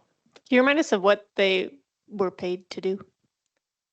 This was the windows. Okay, So it's been so long. Yeah, so this was the windows, and then they did some trim work and fixed some of the mortar and things around it. They're also building a separate HVAC screen here, but that's a separate project. It looks so nice. Yeah, and the inside looks really nice too. I don't know how many before fixtures there were, but the inside looks much nicer than where it had gotten to before. And they're all operable again, which is nice. And it is the non-yellow color to the tint of the inside building. It is really nice. So yay. A church down the street at Aspen and Benito has those yellow windows, the same ones. Interesting. Yeah. Yeah, I wonder. There's actually a lot of odd facts, a lot of varieties of those yellow windows, because I know my church, on hearing this project, went and looked and to see if they matched our yellow tinted windows. They did not. So like I think there's a lot of, I didn't realize there's so much variation of color of those yellowy church windows that were common in the early 20th century, but it's not all one yellow. It's like layers of gold, which is why they are so hard to Catholic match. yellow and Presbyterian It yellow. has to do Baptist with yellow. whatever minerals are mixed in with glass making. I feel like the Averbecks were here and probably could have given us a speech on it if we'd have Quiz Early George. colorless glass sometimes had selenium, and selenium can either be pink or it can be yellow. And the color tint is like sun-colored amethyst glass. Depends on how much UV it's been exposed to. Right. All right, any other questions on grants? Looks like we still have lots of money. We do. I will say I've done 3 formal grant presentations since the last to neighborhood groups, mostly all business groups, 2 to the Downtown Business Alliance and 1 to the Discover Flagstaff's monthly business meeting, and also talked about all the Route 66 grants available. So I feel like I'm pushing it really hard recently. And I've also talked with a couple individual property owners and architects coming in with projects that could potentially, apply. So we'll see at some point. Maybe we're going to have a meeting where we've got 30 grant applications because I told too many people, but but that would be best case scenario. And sorry, Commissioner Westheimer. Yeah. Did we ever see pictures of the final England housework? Because I don't remember them, and they're done, and the house is for sale, or properties for sale. It is for sale. I can't remember if those, I definitely did the inspection to pay it, so it should be in here. We did. We did because I threw in the interior photos, and then the commission asked about why there were interior photos, and I had just thrown them in because it was fun, and and I took photos because I got to go inside. But yeah, so I don't remember which month that was. Probably June or July. But that one is, and it is for sale. And that realtor reached out up front to get additional information to talk up the National Register listing and their real estate listing, which is great. So maybe I can also eventually train every realtor in town to call me up front and let me give them information to put in their listing. So Yeah, we haven't gone to the NARA luncheon in a while. Maybe we've got to send you to NARA again. The Northern Arizona Realtors Association has a monthly luncheon, and like once a year we try and go and hype up things that are going on in historic preservation. So we'll see. Hopefully it'll be open for business again soon. All right, other grant questions? All right, we will now move on to reports. Give us the highlights. Okay, yeah. Code for go really fast. Okay, so the one I was referring to earlier is the Starlight Trail letter report. And so I'll just start with that one. So that it had already all been surveyed because it was state land before it was sold. But because we didn't have access to those records, I asked that they either, get the studies from ASLD and provide them to me, or in this case, they had hired Lynn Neal to do a literature review. And that is the letter report. Otherwise on here, we've got 2 certificates of no effect in the town site for re-roofing in kind. And I also included Lynn Neal's amended phase 1 report for the 205 South Park demolition, which the commission had approved with some minor changes. So this was the resubmittal. And the last one is a cultural resource survey of the vacant land that has the bottomless pit on it. And that is the one on Walnut Canyon Road. So that one is pending sale. I don't have anything to review. The party interested in buying the property required that the seller conduct a survey as a condition of buying it. So that is that survey. So yeah, and both of that one, yeah, no, they didn't find anything that meets this identified as a significant cultural resource. So any questions on any of the approvals? Just want to say the Walnut Canyon report does not show a picture of the bottomless pit. This makes me sad. I will say, I think it was Sam who was speaking earlier called me just to verify that the pit itself shouldn't be a site, as it's just a natural feature, and isn't man-made in any way. But Yeah, I'm very interested to see how anyone thinks they can develop that property, which is a sinkhole, but Spelunking? right. Yeah, maybe not for Cave residential. explorers? Yeah. So we will see, but All right, any questions or comments on report items? All right, we will now move on to item 9, miscellaneous items. Commission, what do you got for us? Sorry. HBO, what do you got Sure. for us? So as several of you, well, all of you now, since Alex spoke earlier, know, the council reviewed the vacancy that was Abby Buckham's vacancy, as well as the 2 property owner at-large positions that are up for reappointment in December, and they made 3 appointments last night. So Vice Chair Hayes was reappointed, and Alec Overman, as he stated, is a new appointment, and then Jeannie Stevens is the last appointment. And on that note, Commissioner Horn, this is Commissioner Horn's last meeting.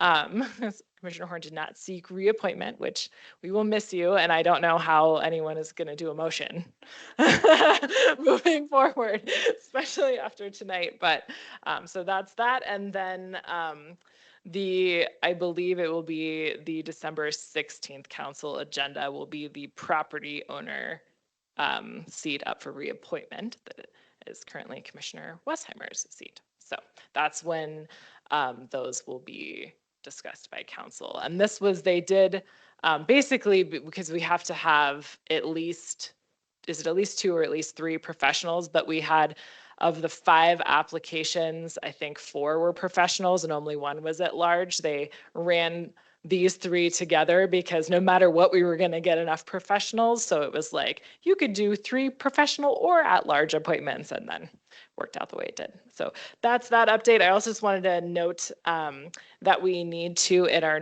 December meeting, do chair and vice chair elections. We're supposed to do that annually. So we looked and we did the not actually totally sure if we did the chair last, but we did the vice chair last in December. And Chair Dale is not eligible to be chair again. She is termed out. So be thinking of that for who you would like to nominate for chair and vice chair next month. Super fun. You get the gavel. And the only other thing that maybe Chair Dale does that you may not realize is she has like a 30-minute meeting with us the week of HPC after the agenda's gone out, just to review the agenda. And we did that when she was vacant. We do that with the vice chair, just to be like, do you have any questions?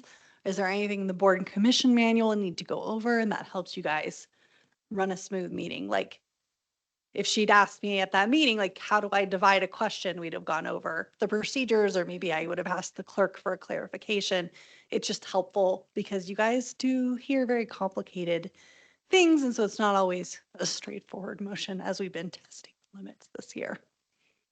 Yeah, I still have 2 years left, I believe, in my appointment. Yeah, Right, You're just not eligible to be chair. No, yeah, I was supposed to be only do it for a year for the Right, thing, each which I did more chair than or that. vice chairship is a year. Yeah. And then you're only eligible to stay for 2 or 3 times. Yeah, I we forget. looked at the authority. Yes. to But double as check. to the meeting, Sarah and Laura have been very good about scheduling. Sometimes I just come, like, for the most part, I just come like a half an hour before this meeting starts, and then I'm just like already here. But I had a class conflict this semester, so we just did it over Zoom.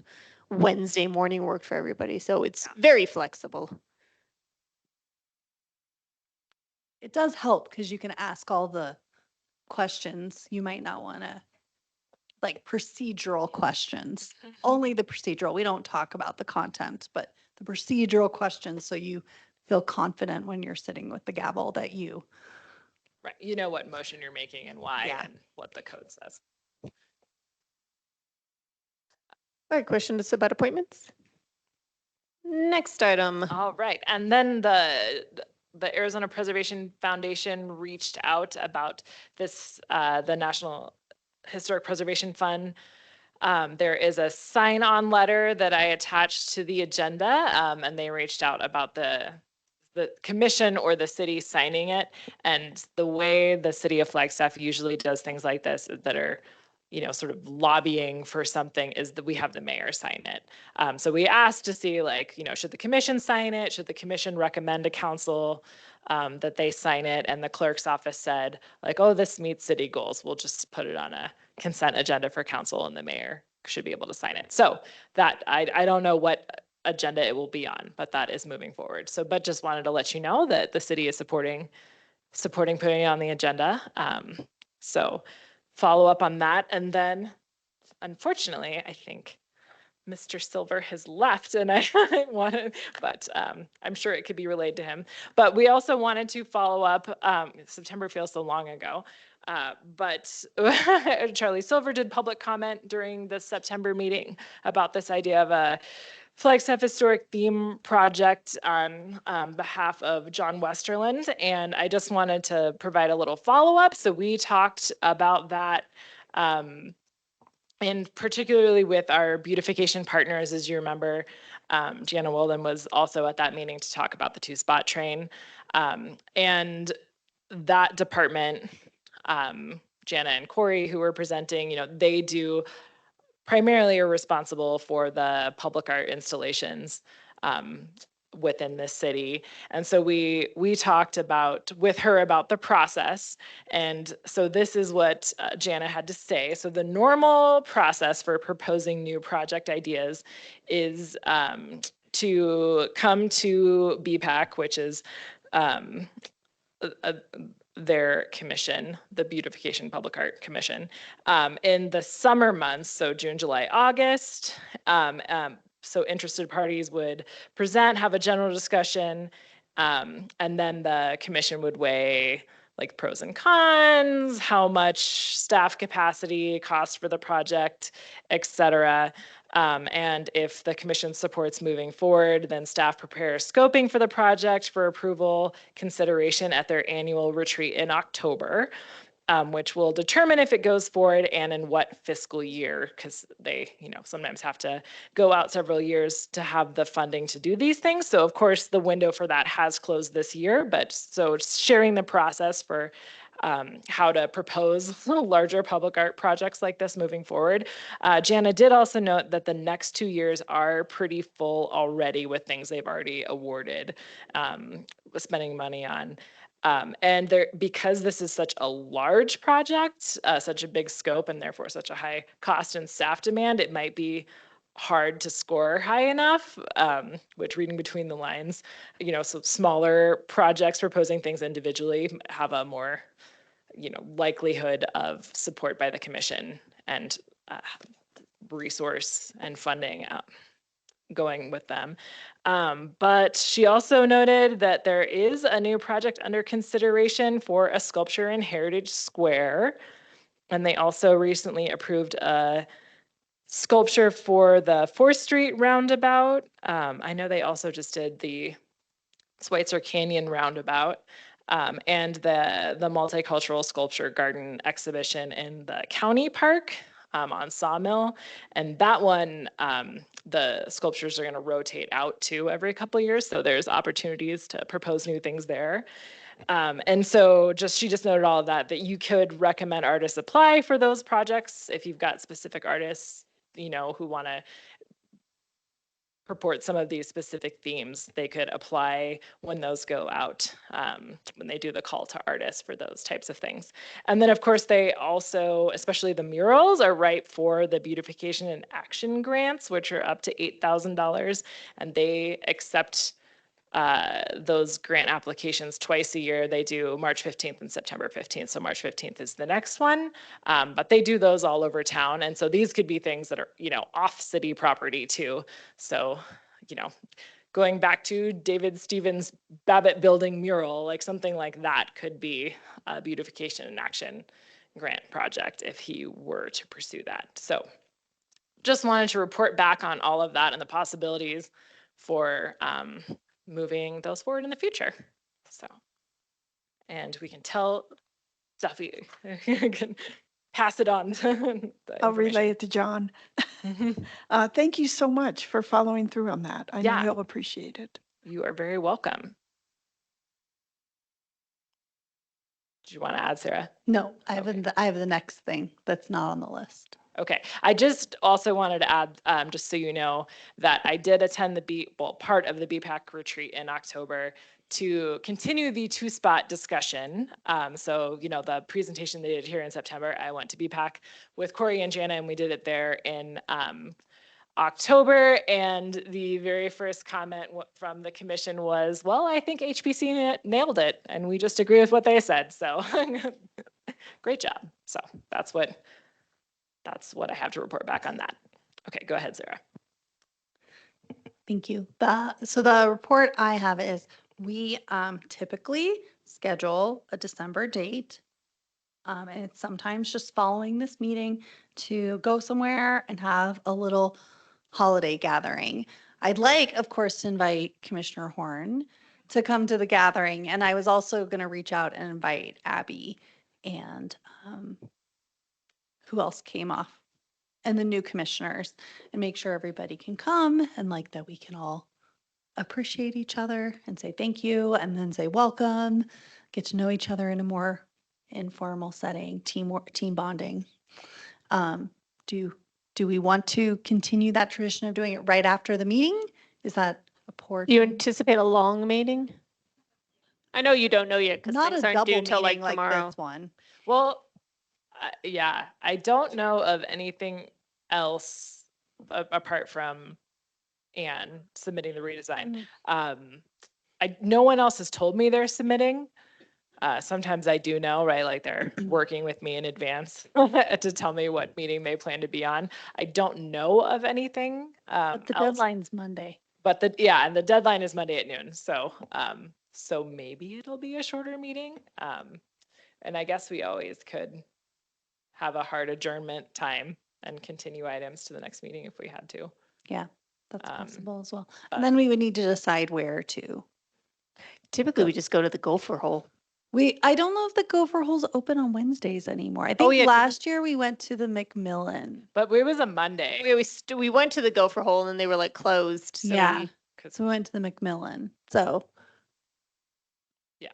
It is open on Wednesdays? Oh, the Zane Grey. I could just Google this right now, guys. Okay, thank you. Yeah.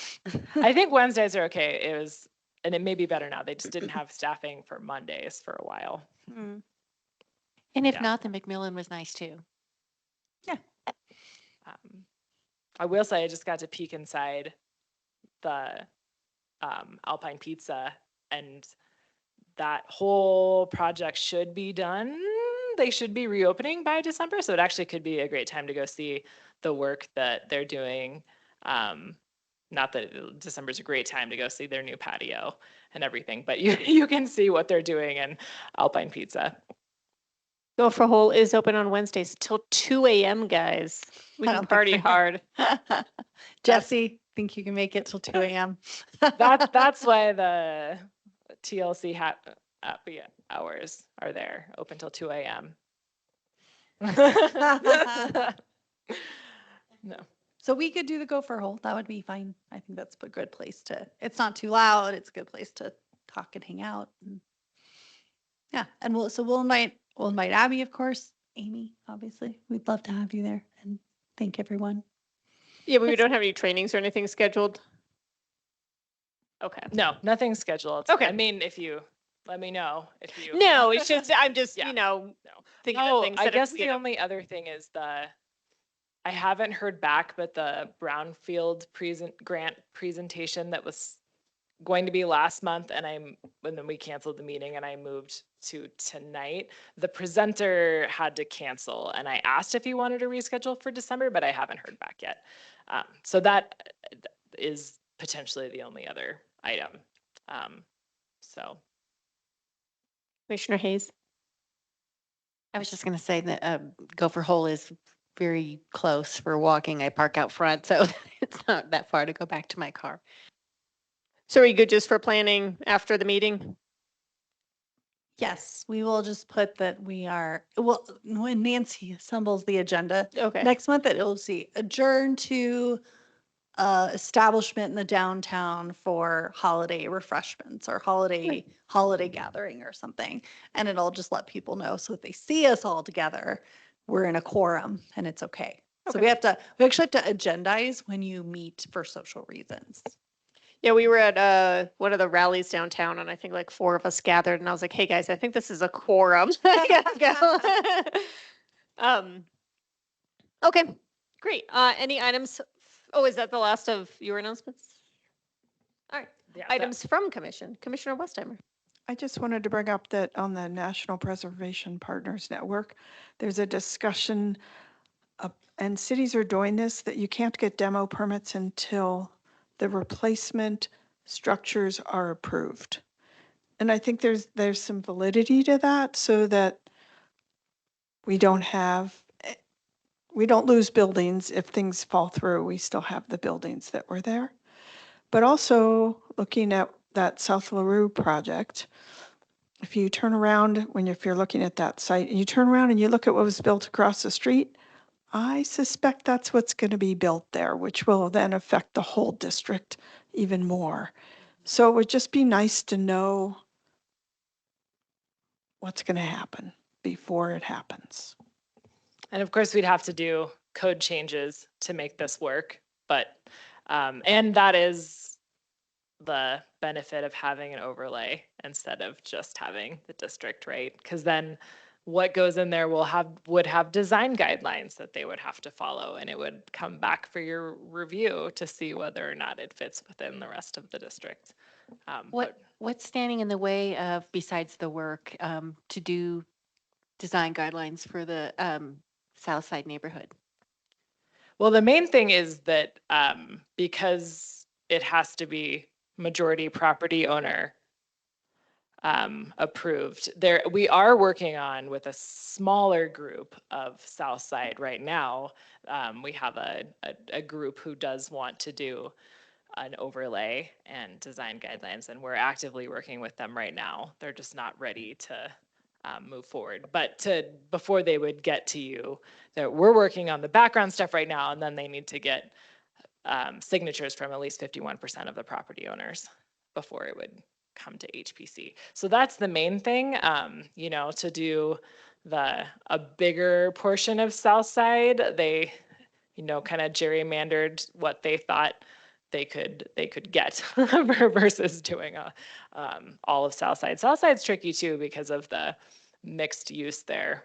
The design guidelines would be to do the entire district would be an interesting set of mix of things. But I mean, and North End everywhere, it's not stopping anyone. It just mostly, I think, they would be neighborhood driven by folks who want to opt into that because it is just going to require so much. So some neighborhoods like Townsite that have big advocates for establishing the overlays, and in this case, it's we've got the smaller group in Southside, but yeah, to my understanding, I think there have been some talks in like the North End, and they just haven't wanted to pursue that. But maybe someday that would be the ideal step. I mean, similar to what we've been talking about, with the graduate project, like you're going to see the certificate of appropriateness for the new design at the same time as the demo. And then that, like this, if Southside had an overlay, you would be not have just seen the cultural resource study, but be looking at having all those conversations at the same time.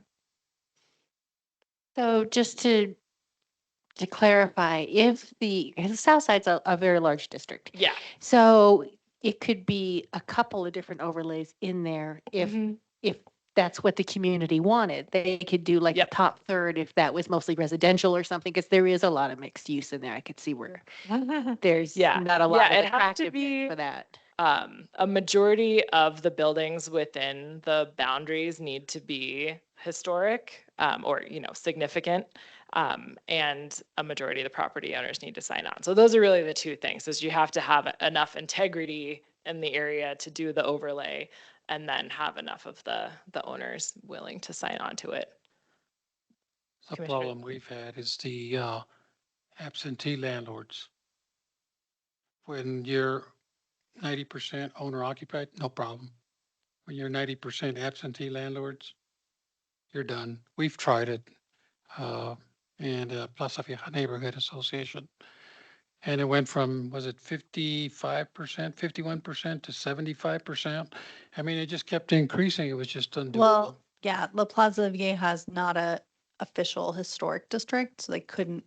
If you're not a historic district, getting an overlay that's a design overlay requires 75% of the property owners to agree. And these are state laws, not things the city came up with. And, you know, they are discouraging. They make it harder to do that work. So we tend to use other tools as best we can.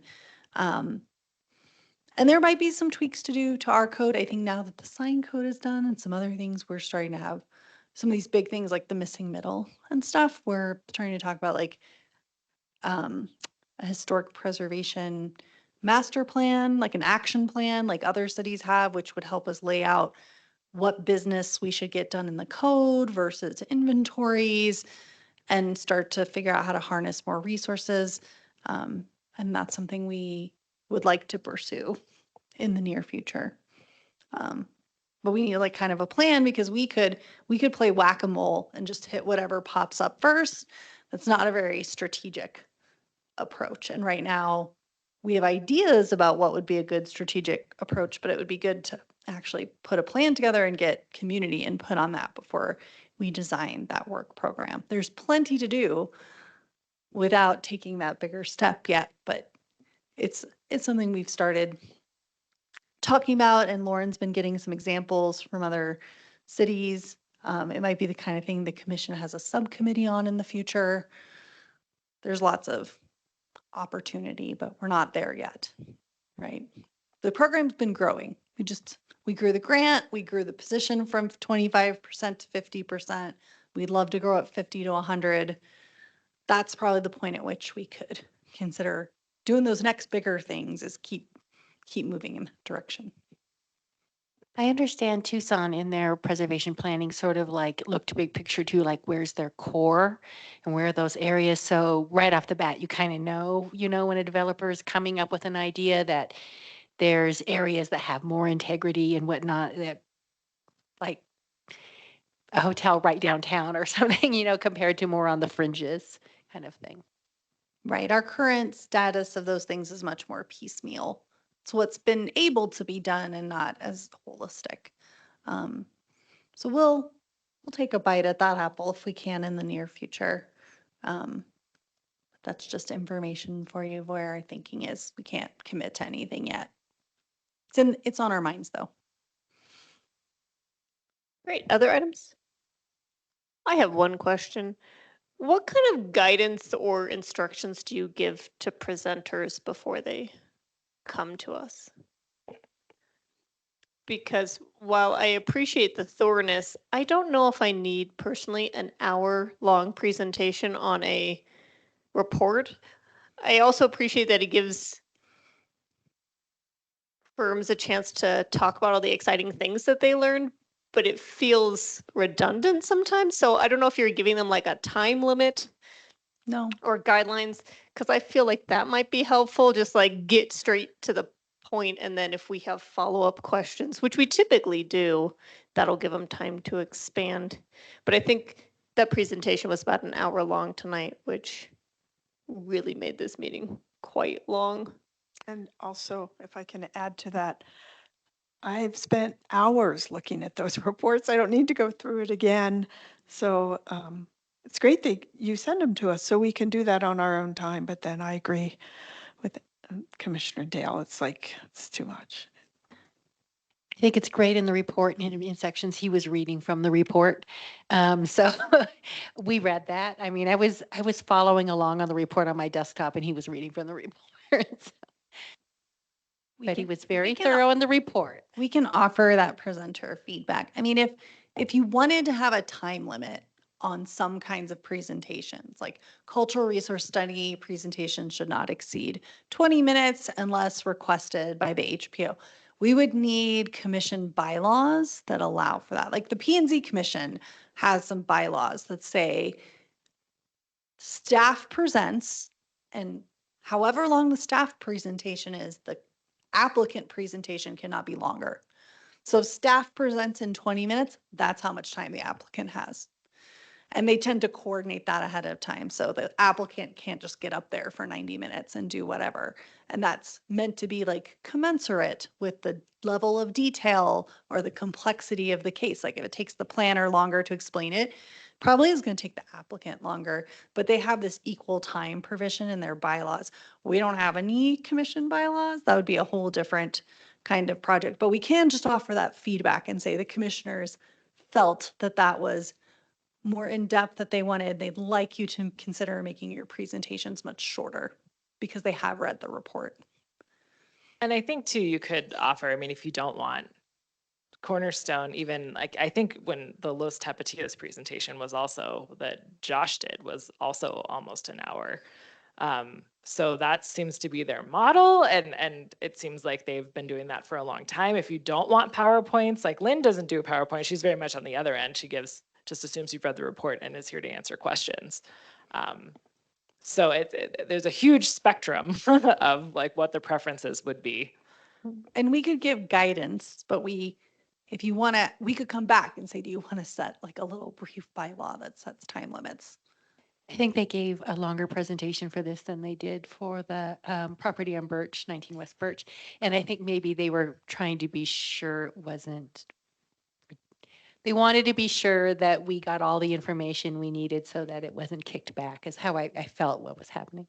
I would say though that their supervisor realized and heard the feedback from 19 West Birch. And what I'm guessing happened tonight is, as he noted, she was supposed to be here and would have led the presentation, and it was maybe an on the fly, and that's why he was reading and it was so much longer, because Caitlin wasn't here to present, which I heard that from him, that the plan was Caitlin was going to do this. And Caitlin, you know, when she did the most recent presentation, like she's much faster, wouldn't have spent all that time. So I think I'm guessing that's what happened, was he wasn't prepared to do as much of the presentation and did more reading from the report. But she, as their supervisor, you know, talked with us about the feedback from the original meeting that she wasn't at. So they do know, and that feedback has already been discussed with the firm. And she's much more experienced. They're more new to this, understandable. Yeah, I'm going off the commission, but I would say share some feedback and say that we want a summary and then the highlight of their findings. Like, we don't need the whole background on the structure, but like really focus on their findings and recommendations. Yeah, and I like the presentations. Not everyone's going to have the time or the incentive to read a whole report. You know, maybe there's popping on the YouTube page for whatever, and you know, people browse YouTube for Heritage Preservation Commission meetings all the time. But then it, you know, does provide a nice alternative way of getting that information to the public, and so, and you know, pictures can be bigger, and so I do appreciate having the presentations. I think 15-20 minutes for any of these is going to be appropriate, regardless of the firm. With, you know, we often ask follow-up questions and they provide additional information. So I don't know if we need bylaws, but We could certainly recommend that 15 or 20 minutes is sufficient to any applicant. I think Happy to share that. if I were presenting too, I would like knowing how long they expect me to talk, because otherwise I'd be like, am I just supposed to redo this entire report to them? But just for me, I'd appreciate that guidance. I mean, I was surprised because, again, the conversations happened after the last meeting. So I think it was just the change of personnel. They may actually be relieved if they don't need to go through the whole report again. We certainly make presentations. I mean, you don't get a staff report with a cultural resource study unless we disagree with the findings. That's the only time you're going to see a memo from us on it. We review them. Lauren goes through review cycles with them. We let them decide how much to present, and their research projects, you're not approving anything other than this is a complete and thorough report that meets our requirements. So yeah, how much presentation time they take is really up to us. We've had some great discussions like the 19 West Birch one, where there was a lot of added value to taking the time and having the discussion. Okay. Any other items? Then I hereby declare this November 19th, 2025 meeting of the Flagstaff Heritage Preservation Commission adjourned at 7:49 p.m.